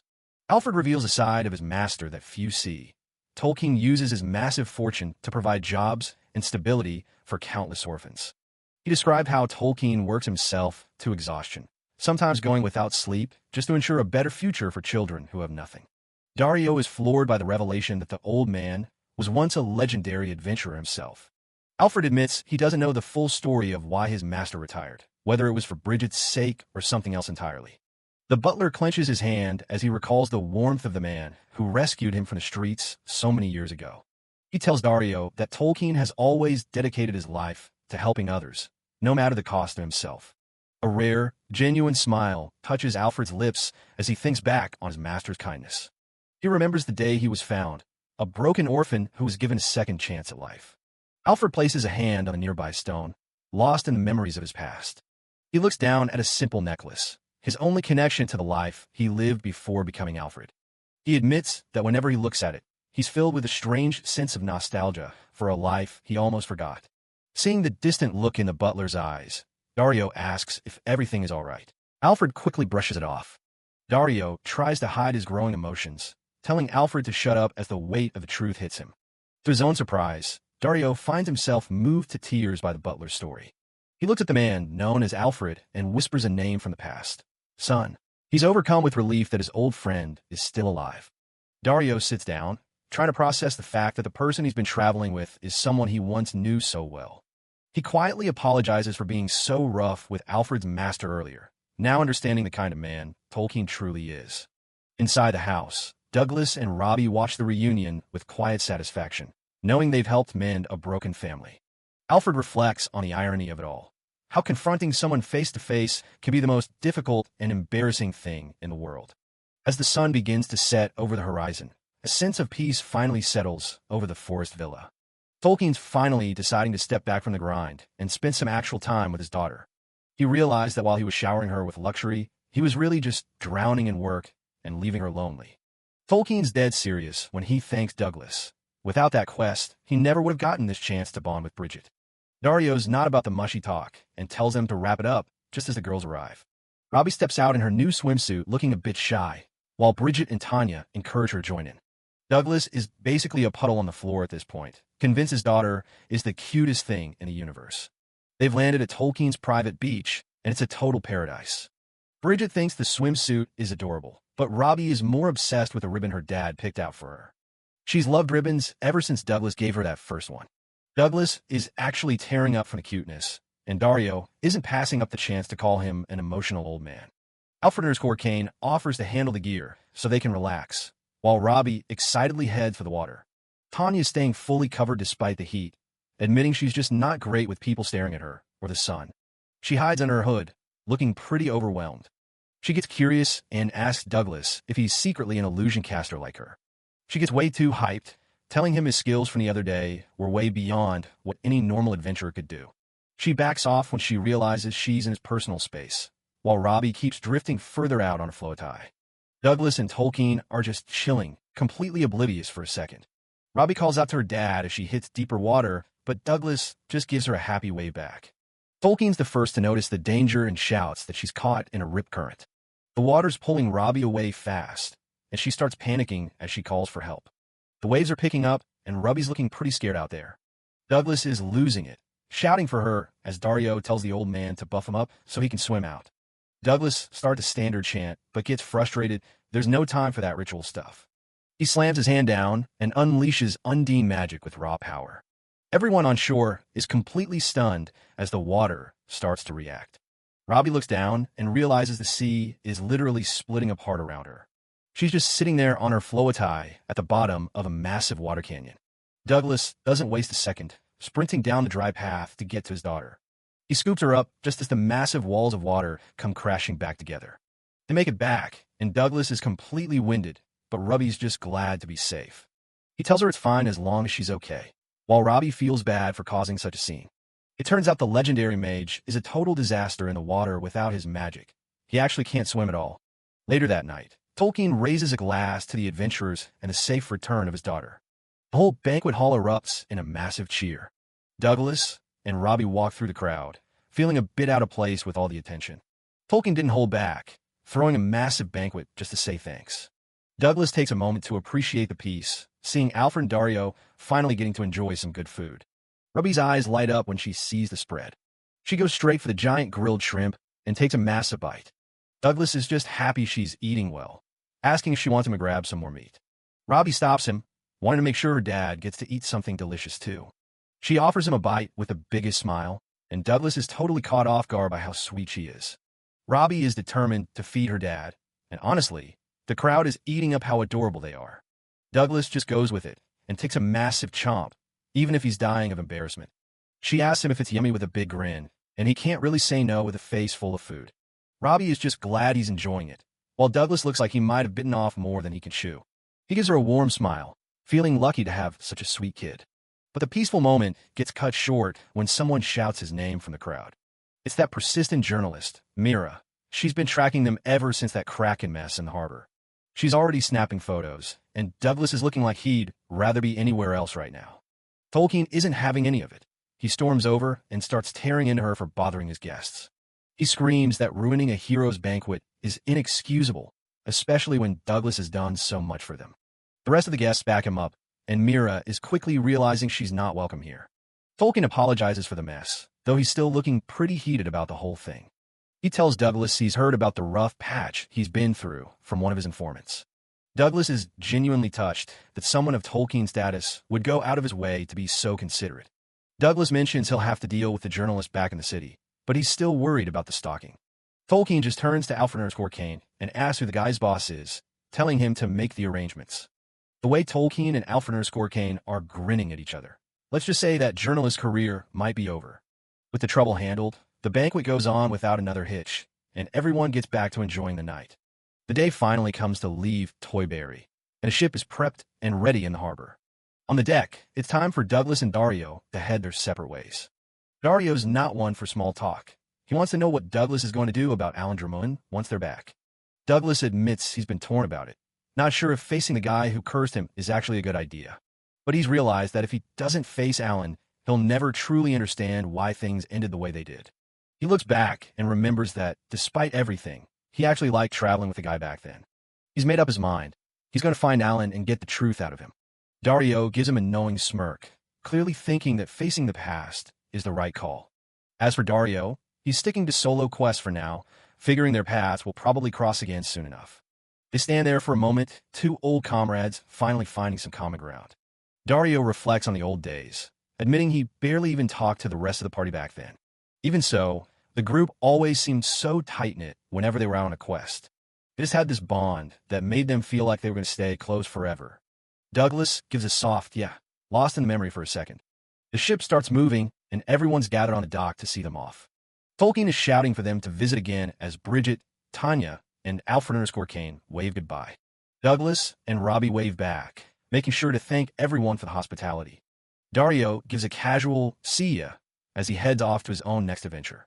He walks away with a determined look, leaving the harbor behind as the ship sails. Douglas and Robbie keep waving until the shore starts to disappear into the horizon.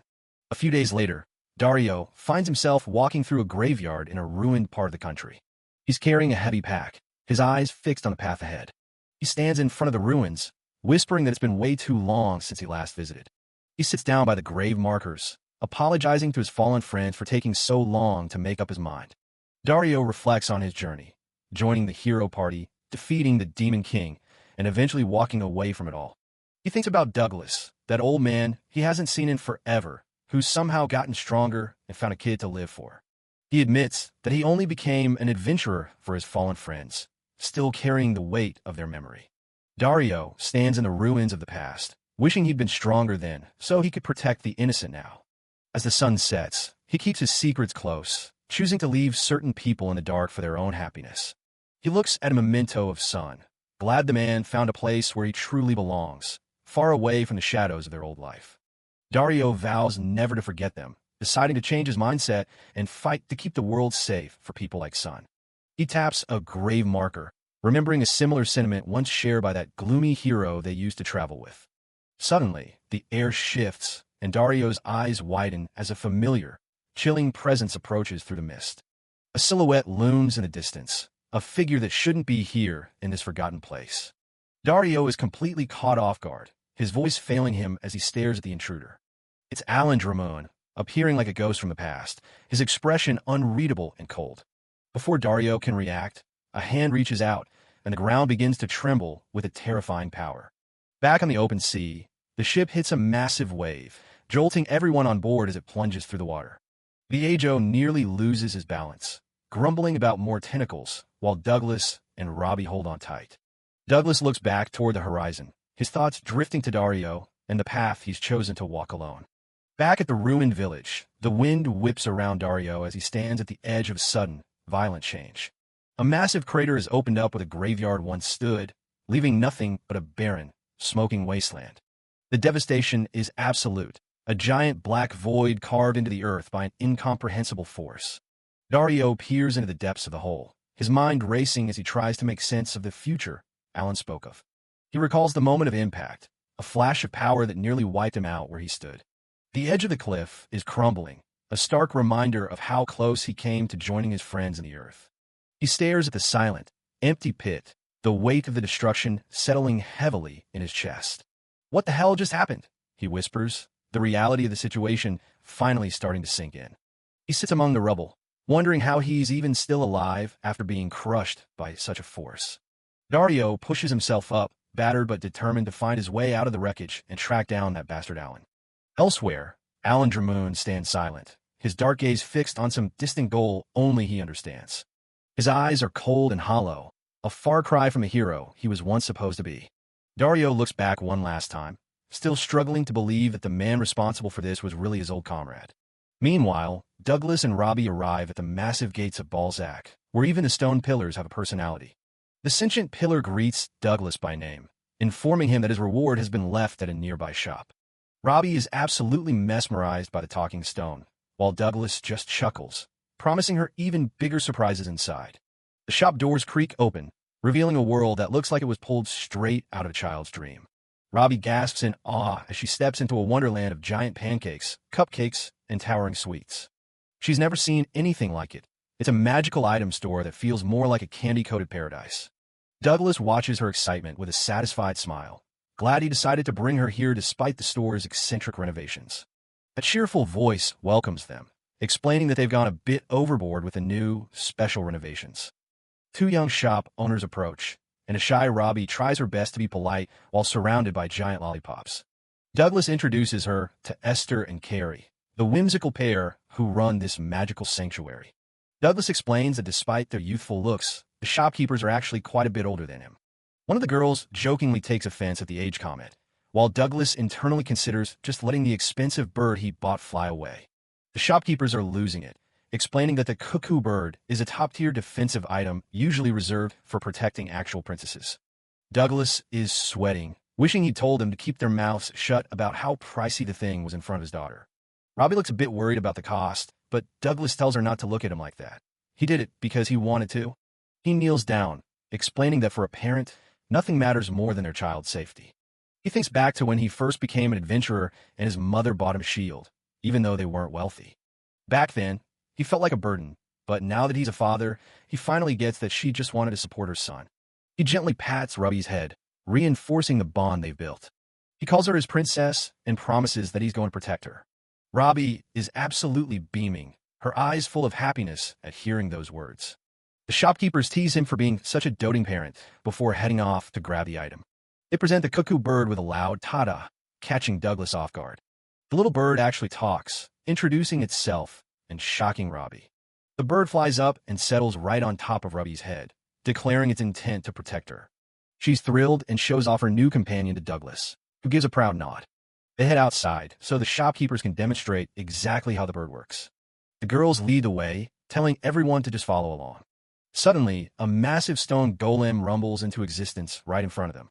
Douglas is stunned as the shopkeeper gives the golem the order to attack Robbie. The golem charges, but the shopkeepers tell Douglas to stay back and not worry. The little bird on Robbie's head chirps and prepares to react to the incoming threat. It lets out a loud screech, announcing the danger at the top of its lungs.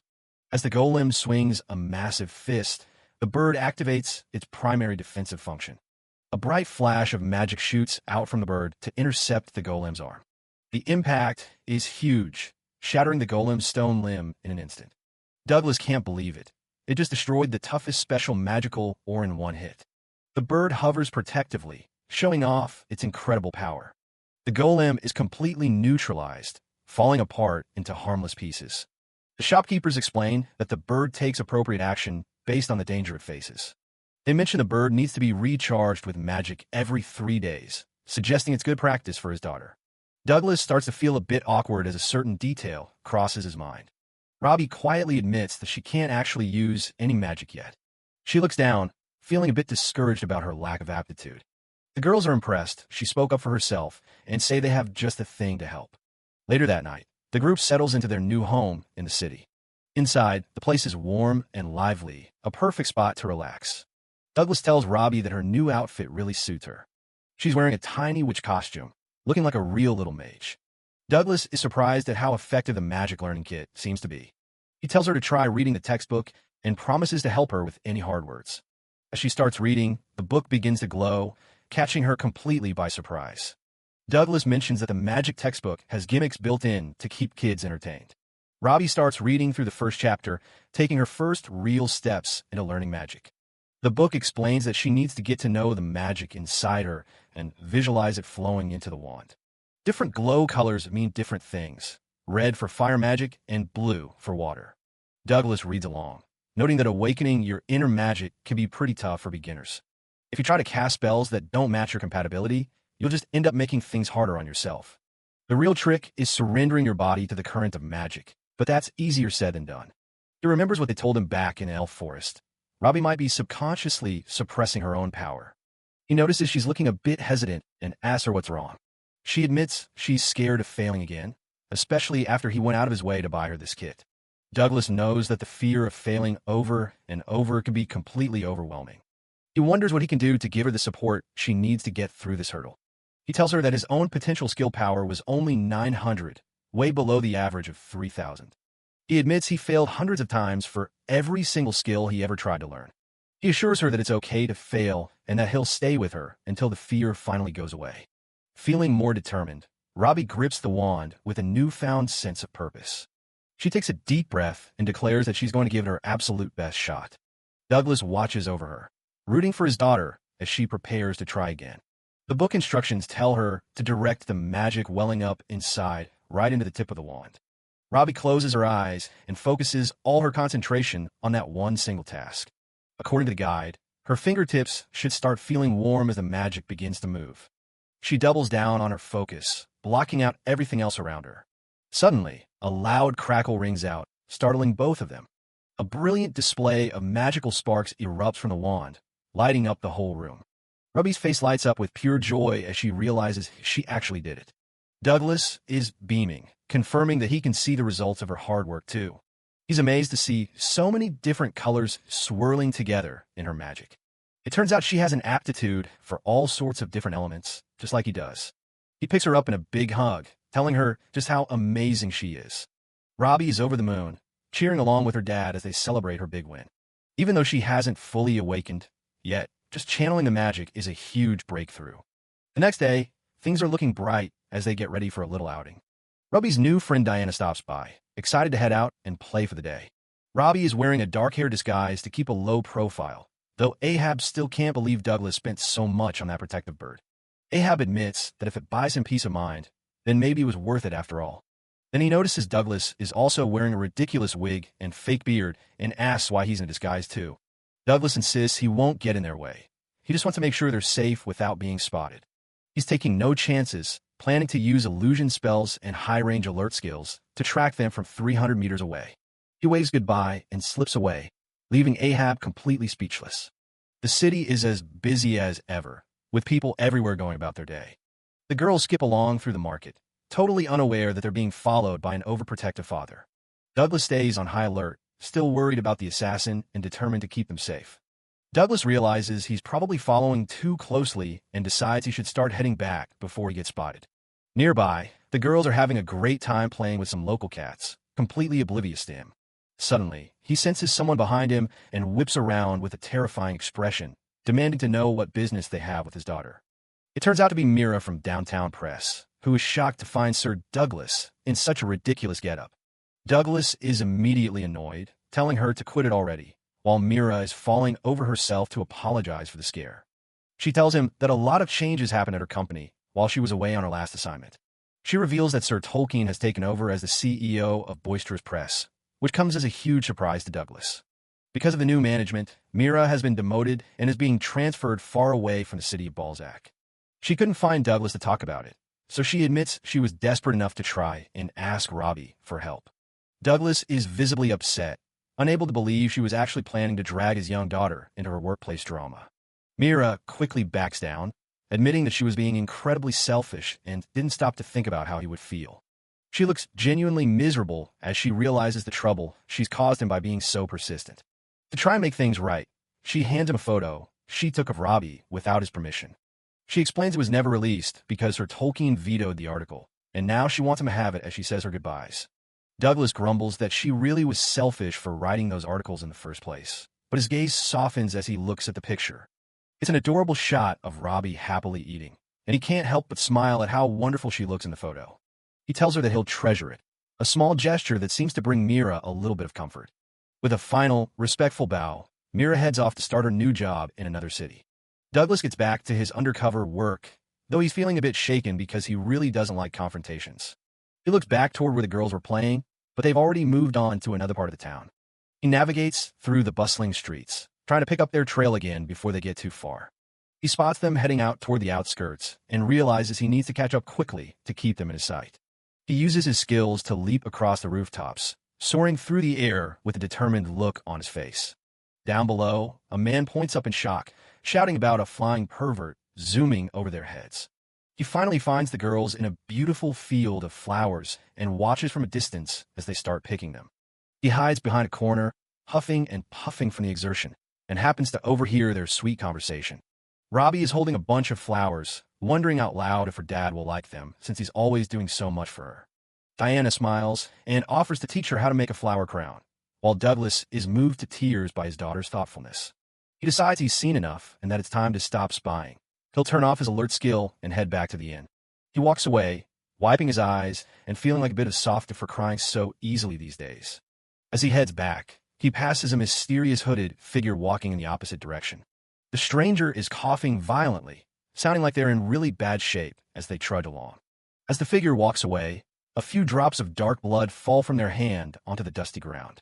Meanwhile, back in the field, Diana notices someone lying face down in the grass and calls out an alarm. Robbie walks over with a worried look, asking the person if they are okay and need any help. The man is sprawled out among the flowers, appearing to have completely fainted from exhaustion or injury. He slowly starts to push himself up on his hands and knees as the girls watch on with concern. It's Alan Drummond, the hero, warrior, and though he insists he's fine, the blood on his face tells a different story. Robbie heads out for some practice, waving goodbye to her dad as she leaves the inn.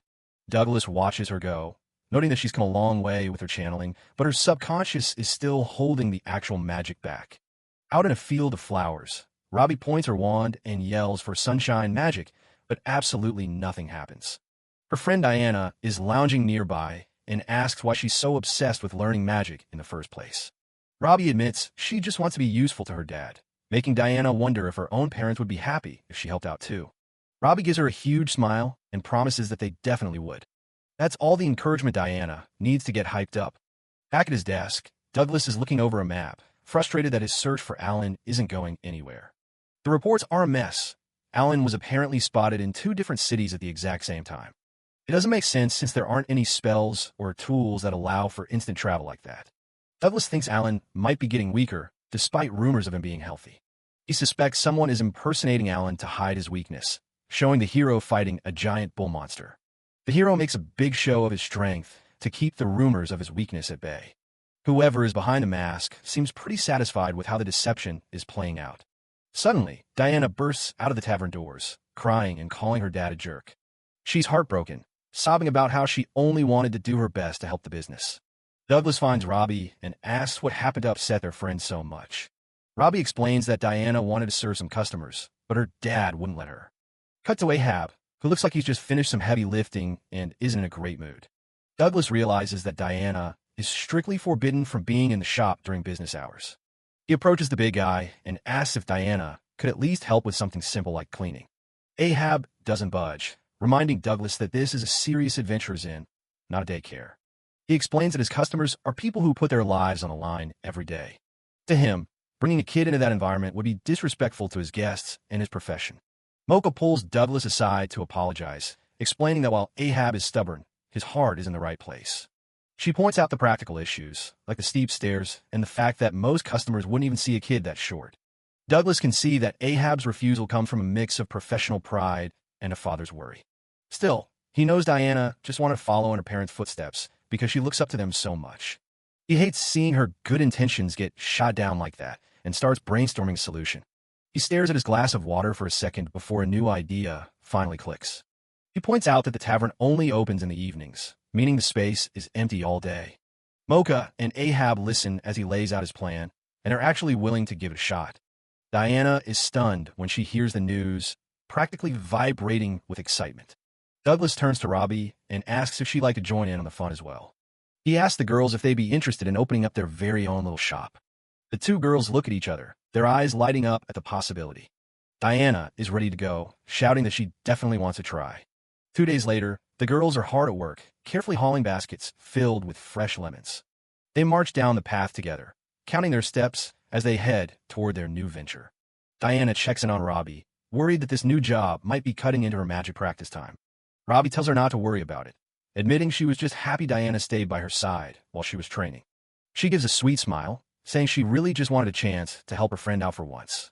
Robbie takes a tumble while carrying her basket, sending lemons rolling across the grass.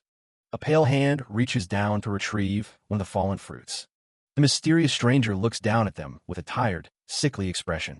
He wordlessly hands the lemon back to the girls, who are caught off guard by the sudden help. Robbie starts to thank him, but the man just turns and starts to walk away without saying a single word. She calls out after him, inviting him to visit their lemonade stand when it officially opens tomorrow. The big day finally arrives, and the girls have set up their humble little shop right outside the tavern doors. Everything is in place, from the baskets of fresh lemons to the rows of clean glasses. Ahab is still a bit skeptical about the whole thing, but the traveler tells him it's actually a pretty good idea. Mocha is fully on board, pointing out that it won't disturb their business and might even attract some new faces. Even so, Ahab can't help but look on with worry, wondering if the girls will really be okay on their own. Behind the counter, Robbie and Diana are standing perfectly still, frozen stiff with opening day jitters. They try to pump each other up, even though they're both clearly nervous about what's to come. Diana stops Robbie from running back to her dad, insisting that they need to handle this by themselves if they want to truly help. She's determined to see this through, no matter how scary it feels to be in charge. When their first customer actually walks up and asks for 3 drinks, both girls nearly jump out of their skins. From the shadows of the tavern, Ahab's voice booms out, reminding them not to forget their manners and greet the guests properly. Diana starts panicking as she realizes she actually has to start squeezing the lemons now. They carefully start measuring the water, trying to remember the steps they practiced. In all the confusion, Robbie spots that Diana is reaching for the wrong cup. A loud splash echoes through the air as the drink slips and spills all over the customer's poncho. Both girls gasp in horror, staring at the mess they've made on their very first try. Robbie immediately starts apologizing, offering a towel to the man, while Diana starts to crumble. The stress finally breaks her, and Diana begins to sob right there behind the counter. She cries out about how she's just a burden who can't seem to do anything right. Ahab and Mocha watch from the window, their hearts sinking as they see their daughter in distress. Ahab can't stand it anymore and starts heading out to the stand to check on her. Robbie watches her friend cry, feeling just as helpless in the face of this disaster. In the middle of her tears, Diana remembers Douglas's words about never seeing her as a burden. He had told her it was okay to fail and to just keep pushing until the fear finally dries up. Robbie gently pulls her back together, suggesting they apologize together and try one more time. The traveler is surprisingly kind, waving it off since it was just water and the heat will dry it in no time anyway. He tells them not to worry about his clothes and encourages them to make him the best drinks they can. The girls take a deep breath and start over, working together with a lot more focus this time. They finish the set of drinks and present them with a hopeful, excited "we're done." The traveler takes a big gulp, his eyes widening as he tastes their handiwork. He lets out a satisfied sigh, declaring it absolutely delicious and perfect for such a hot day. A small crowd starts to notice the commotion as more people begin to gather around the stand. The customer clinks his payment onto the counter and wishes the girls the best of luck with their new shop. Diana is beaming now, her tears replaced by a huge, triumphant smile as she thanks him. Soon, customers are lining up and calling for their own lemonades, impressed by how hard the kids are working. Ahab and Mocha watch from the doorway, smiles playing on their lips as the girls confidently welcome the rush. Ahab hands 2 glasses of the girl's lemonade to Douglas, who is still dripping wet from the earlier spill, and jokes about his old lady scream. He tells the men to quit their complaining and just drink up, presenting the simple glasses with a flourish. Douglas and him both take a long, refreshing gulp of the tart, homemade drink. Douglas admits the taste is just average for a first try, while Ahab considers that a bit more lemon might really make it shine. A soft smile crosses Douglas's face as he looks at the glass, admitting that the drink truly warms his heart. Watching the quiet moment, Mocha and Ahab share a happy look, proud of the growth their daughter showed today. At the stand, Robbie and Diana are busy finishing their chores, looking tired but very satisfied with their work. As the sun begins to set over the town, the group gathers outside the tavern to reflect on the day's challenges. Diana is all smiles, exclaiming that even though it was tough, she had a wonderful time and they worked their hardest. Ahab looks at his daughter with immense pride, letting her know that her efforts didn't go unnoticed. She's already buzzing with plans for tomorrow, hoping that some colorful decorations will help attract a bigger crowd. Douglas decides it's time to start his own preparations and asks Ahab for permission to borrow the tavern's kitchen. As he heads inside to begin cooking, Robbie watches him go, her eyes full of love and admiration for her father. She feels a deep sense of happiness, glad that their first day of business turned out to be such a success.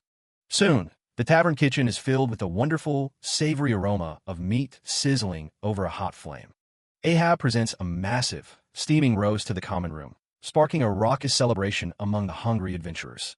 Much later, a tired Mocha asks Douglas if he's seen where Diana and Robbie have disappeared to. Ham leans back and tells her not to worry, explaining that both of them fell fast asleep together in his room.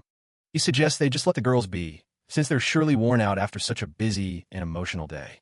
Tucked away in the quiet room, Robbie and Diana sleep peacefully side by side, still holding hands as they dream. Tavern ambience fills the air. Someone's tapping the table restlessly while the crowd chatters, and Douglas and Robbie are sitting right there in their disguises, trying not to draw any attention. The Pompadour adventurer isn't buying the hype. He's heard rumors that Douglas only ranked first because of luck and eventually got kicked out of the hero party for being too weak. Disguised Douglas just minds his own business and takes a drink. Robbie, on the other hand, is ready to defend her dad's honor, even if she has to stay quiet for now. The guy keeps rambling, saying it feels more natural to hear people bad-mouthing the legend than praising him. He's clearly trying to impress his buddies. He laughs it off, suggesting Douglas probably didn't even defeat the diabolical Black Dragon himself. Maybe he just stole someone else's credit. Clunk! A heavy pan slams onto the table. The innkeeper, Ahab, has heard enough of this trash talk. He doesn't even let the guy finish his sentence before grabbing him by the hair and pulling him back. Ahab's got a grip of steel. He shoves the guy's face right down toward the steaming hot plate, making it clear he won't tolerate any more disrespect. The whole tavern goes quiet as Ahab turns to the crowd. He decides it's time to educate these newbies on what a real hero looks like. He mentions that while everyone knows about the hero party, most people don't know Douglas once took down one of the Demon King's Elite Four all by himself. The room is stunned. That kind of feat is common knowledge among high-ranking adventurers, and Ahab adds that many great fighters used to beg Douglas for mentorship. He goes even further, claiming that the current hero party and even the Knight Commander were basically raised and trained by Douglas. The adventurers are totally starstruck now. Even the Pompadour guy looks like he's ready to become a fanboy after hearing that. Douglas tells Ahab to dial it back, but the crowd is hooked. Someone asks if the stories about him being weak at one point were true. Another guy brings up reports of him failing quests in the freezing mountains because he couldn't handle the cold. Ahab just gives a knowing smile. He admits that it actually did happen. But he explains the reason. Douglas gave his high-end cold-resistant armor to some random rookie, and then just invented a brand new skill on the spot to keep himself warm. He wraps it up with a warning. Douglas is his friend, and he won't let anyone talk smack about him in his establishment. The Pompadour adventurer immediately backtracks, offering a sincere apology for his ignorance. Ahab isn't done yet, though. He's got plenty more stories to tell if they're willing to listen. Night falls over Balzac. Outside, Douglas gives a silent thanks to his old friend for having his back. Later that night, they're settled in their room. Robbie is practicing her magic while Douglas works on some gear. He notices the time and tells her they should probably get to sleep soon. Robbie looks up at him and asks about the scar right above his eye. She wonders if it's an old injury from his adventuring days. He tells her it doesn't hurt anymore. She's curious why he hasn't just used his magic to heal it. Douglas goes quiet for a moment. He looks away, the memory clearly weighing on him. He tells her it isn't exactly a happy story. but he'll share it if she really wants to know. Robbie nods eagerly. The flashback begins. This was back when he was a young man, known to everyone as Red-Hair Douglas. He was young, reckless, and perhaps a bit too confident in his own strength. He had just arrived in a small village surrounded by steep mountains. A quest poster named Elapir is praising him, shocked that a lone adventurer could wipe out an entire orc village. Douglas just smiles and thanks him, trying to be modest despite the massive feat he just pulled off. Suddenly, a loud clatter and a scream echo through the street. Someone shouts that a demon has appeared. Douglas is on his feet in an instant. He tells Elapir to stay safe inside while he goes to investigate. He dashes out and sees a massive silhouette standing in the middle of the quiet street. It's a cyclops, but as he gets closer, he realizes it's small, about the size of a human child. He's genuinely confused. Cyclops are usually only found deep inside dungeons, so he wonders what one is doing out here. Then he sees something that stops him in his tracks. The creature is crying, tears dripping from its giant eye. It's not holding a club or a sword. It's clutching a severed orc's arm like it's a precious memento. The realization hits him like a truck. The orc village he destroyed yesterday, that was this child's home. The Cyclops starts sniffing the air, searching for the scent of the one who took everything from it. It catches the scent of the man standing right in front of it and lets out a roar of pure, agonizing grief. Back in a flashback, the child Cyclops lunges with everything it has, crashing through the town's simple structures. Douglas stands his ground, but the creature's strike is faster than expected, carving a deep wound right across his forehead. Frantic villagers rush out once the dust settles, desperate to see if their savior is still in one piece. Douglas doesn't say much. He just stands there, the weight of what he's just done finally starting to sink in. He looks down at the fallen Cyclops child, lying amidst the wreckage of a town it never should have visited. One of the men asks if he's okay, but Douglas just has one question for the person who posted the quest. He turns to them, his face splattered with blood and a look of deep regret in his eyes. He asks what kind of harm the orcs actually caused the town to make them want an entire village wiped out. The response is chilling. They didn't do anything. The villagers just happened to find their tracks and decided to strike first. Douglas looks at his own hand, realizing he committed a massacre for a group of people who weren't even in danger. Back in the present, he tells Robbie that he finally understood why people post those quests. They want threats gone before anyone gets hurt. But that day changed him. He started thinking about the demons who were just living in peace, not bothering anyone. He points to the scar on his forehead, explaining that wounds inflicted with that much hatred are basically curses. He sighs and tells Robbie it's time to call it a night, wanting to leave those dark memories behind. Robbie looks up at him, her eyes wide with worry. She asks if he's absolutely sure the injury doesn't hurt anymore. Douglas just smiles. He thinks about what a kind-hearted girl she is, worrying about a scar from years ago. He tells her that as an adventurer, you have to be prepared to get hurt if it means protecting someone else. Soon enough, they're both tucked into their beds, and the quiet of the night finally settles over the room. As he lies there, Douglas remembers the only other time he told that story, around a campfire with Fanny and Alan. His thoughts drift back to his old friend. He wonders where Alan is now and what he's currently caught up in. Across the city, heavy rain beats down on a silent church while the bells ring out a somber melody. Inside, a lone figure approaches a heavy wooden door, the sound of footsteps echoing through the hallway. Alan is there, looking frail and exhausted. Someone asks how he's feeling, but his expression says it all. The mysterious stranger in a white hooded cloak stands over the man who used to be the world's greatest hero. There's a full spread of food on the table, but it looks like Alan hasn't touched a single bite. Suddenly, the stranger snaps. He kicks the table over in a fit of rage, sending everything crashing to the floor. A lemon rolls across the ground amidst shards of broken glass and spilled liquid. The stranger is furious that Alan is wasting away without even trying to keep up his strength. Alan looks like a shell of his former self, staring blankly as the stranger looms over him.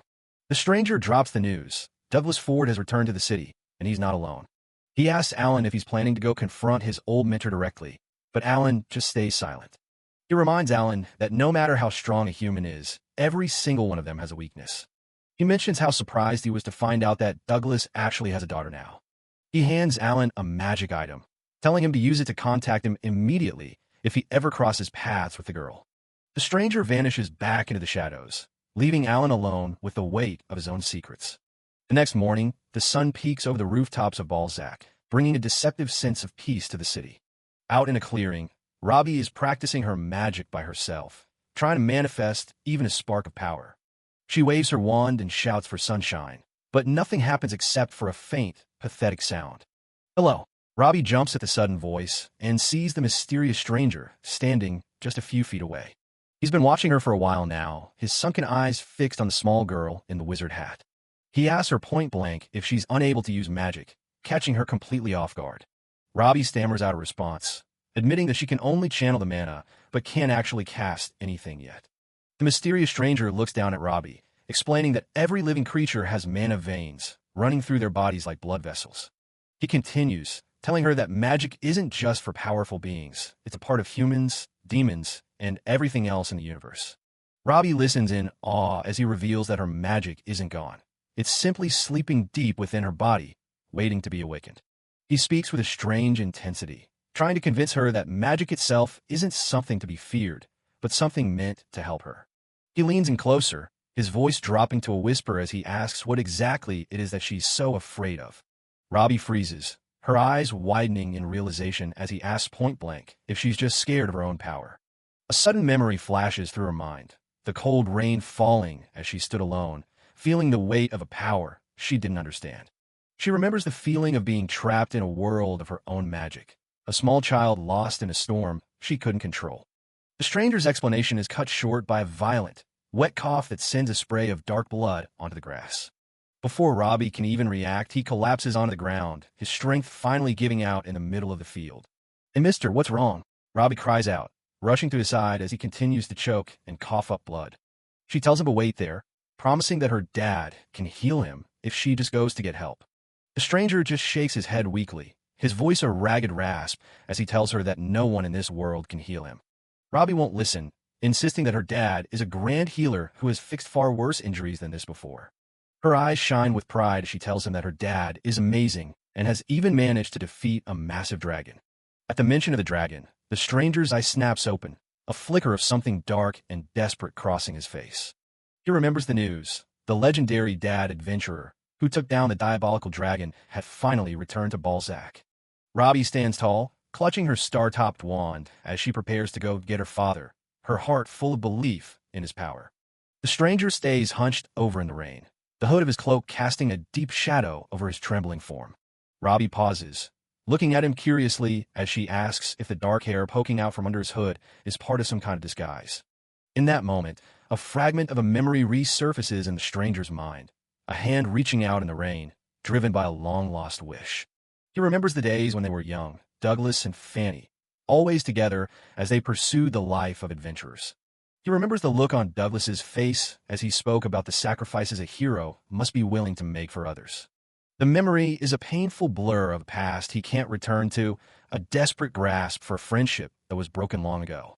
The stranger suddenly lunges forward, his face twisted with a terrifying desperation as he begs Robbie to guide him to her father.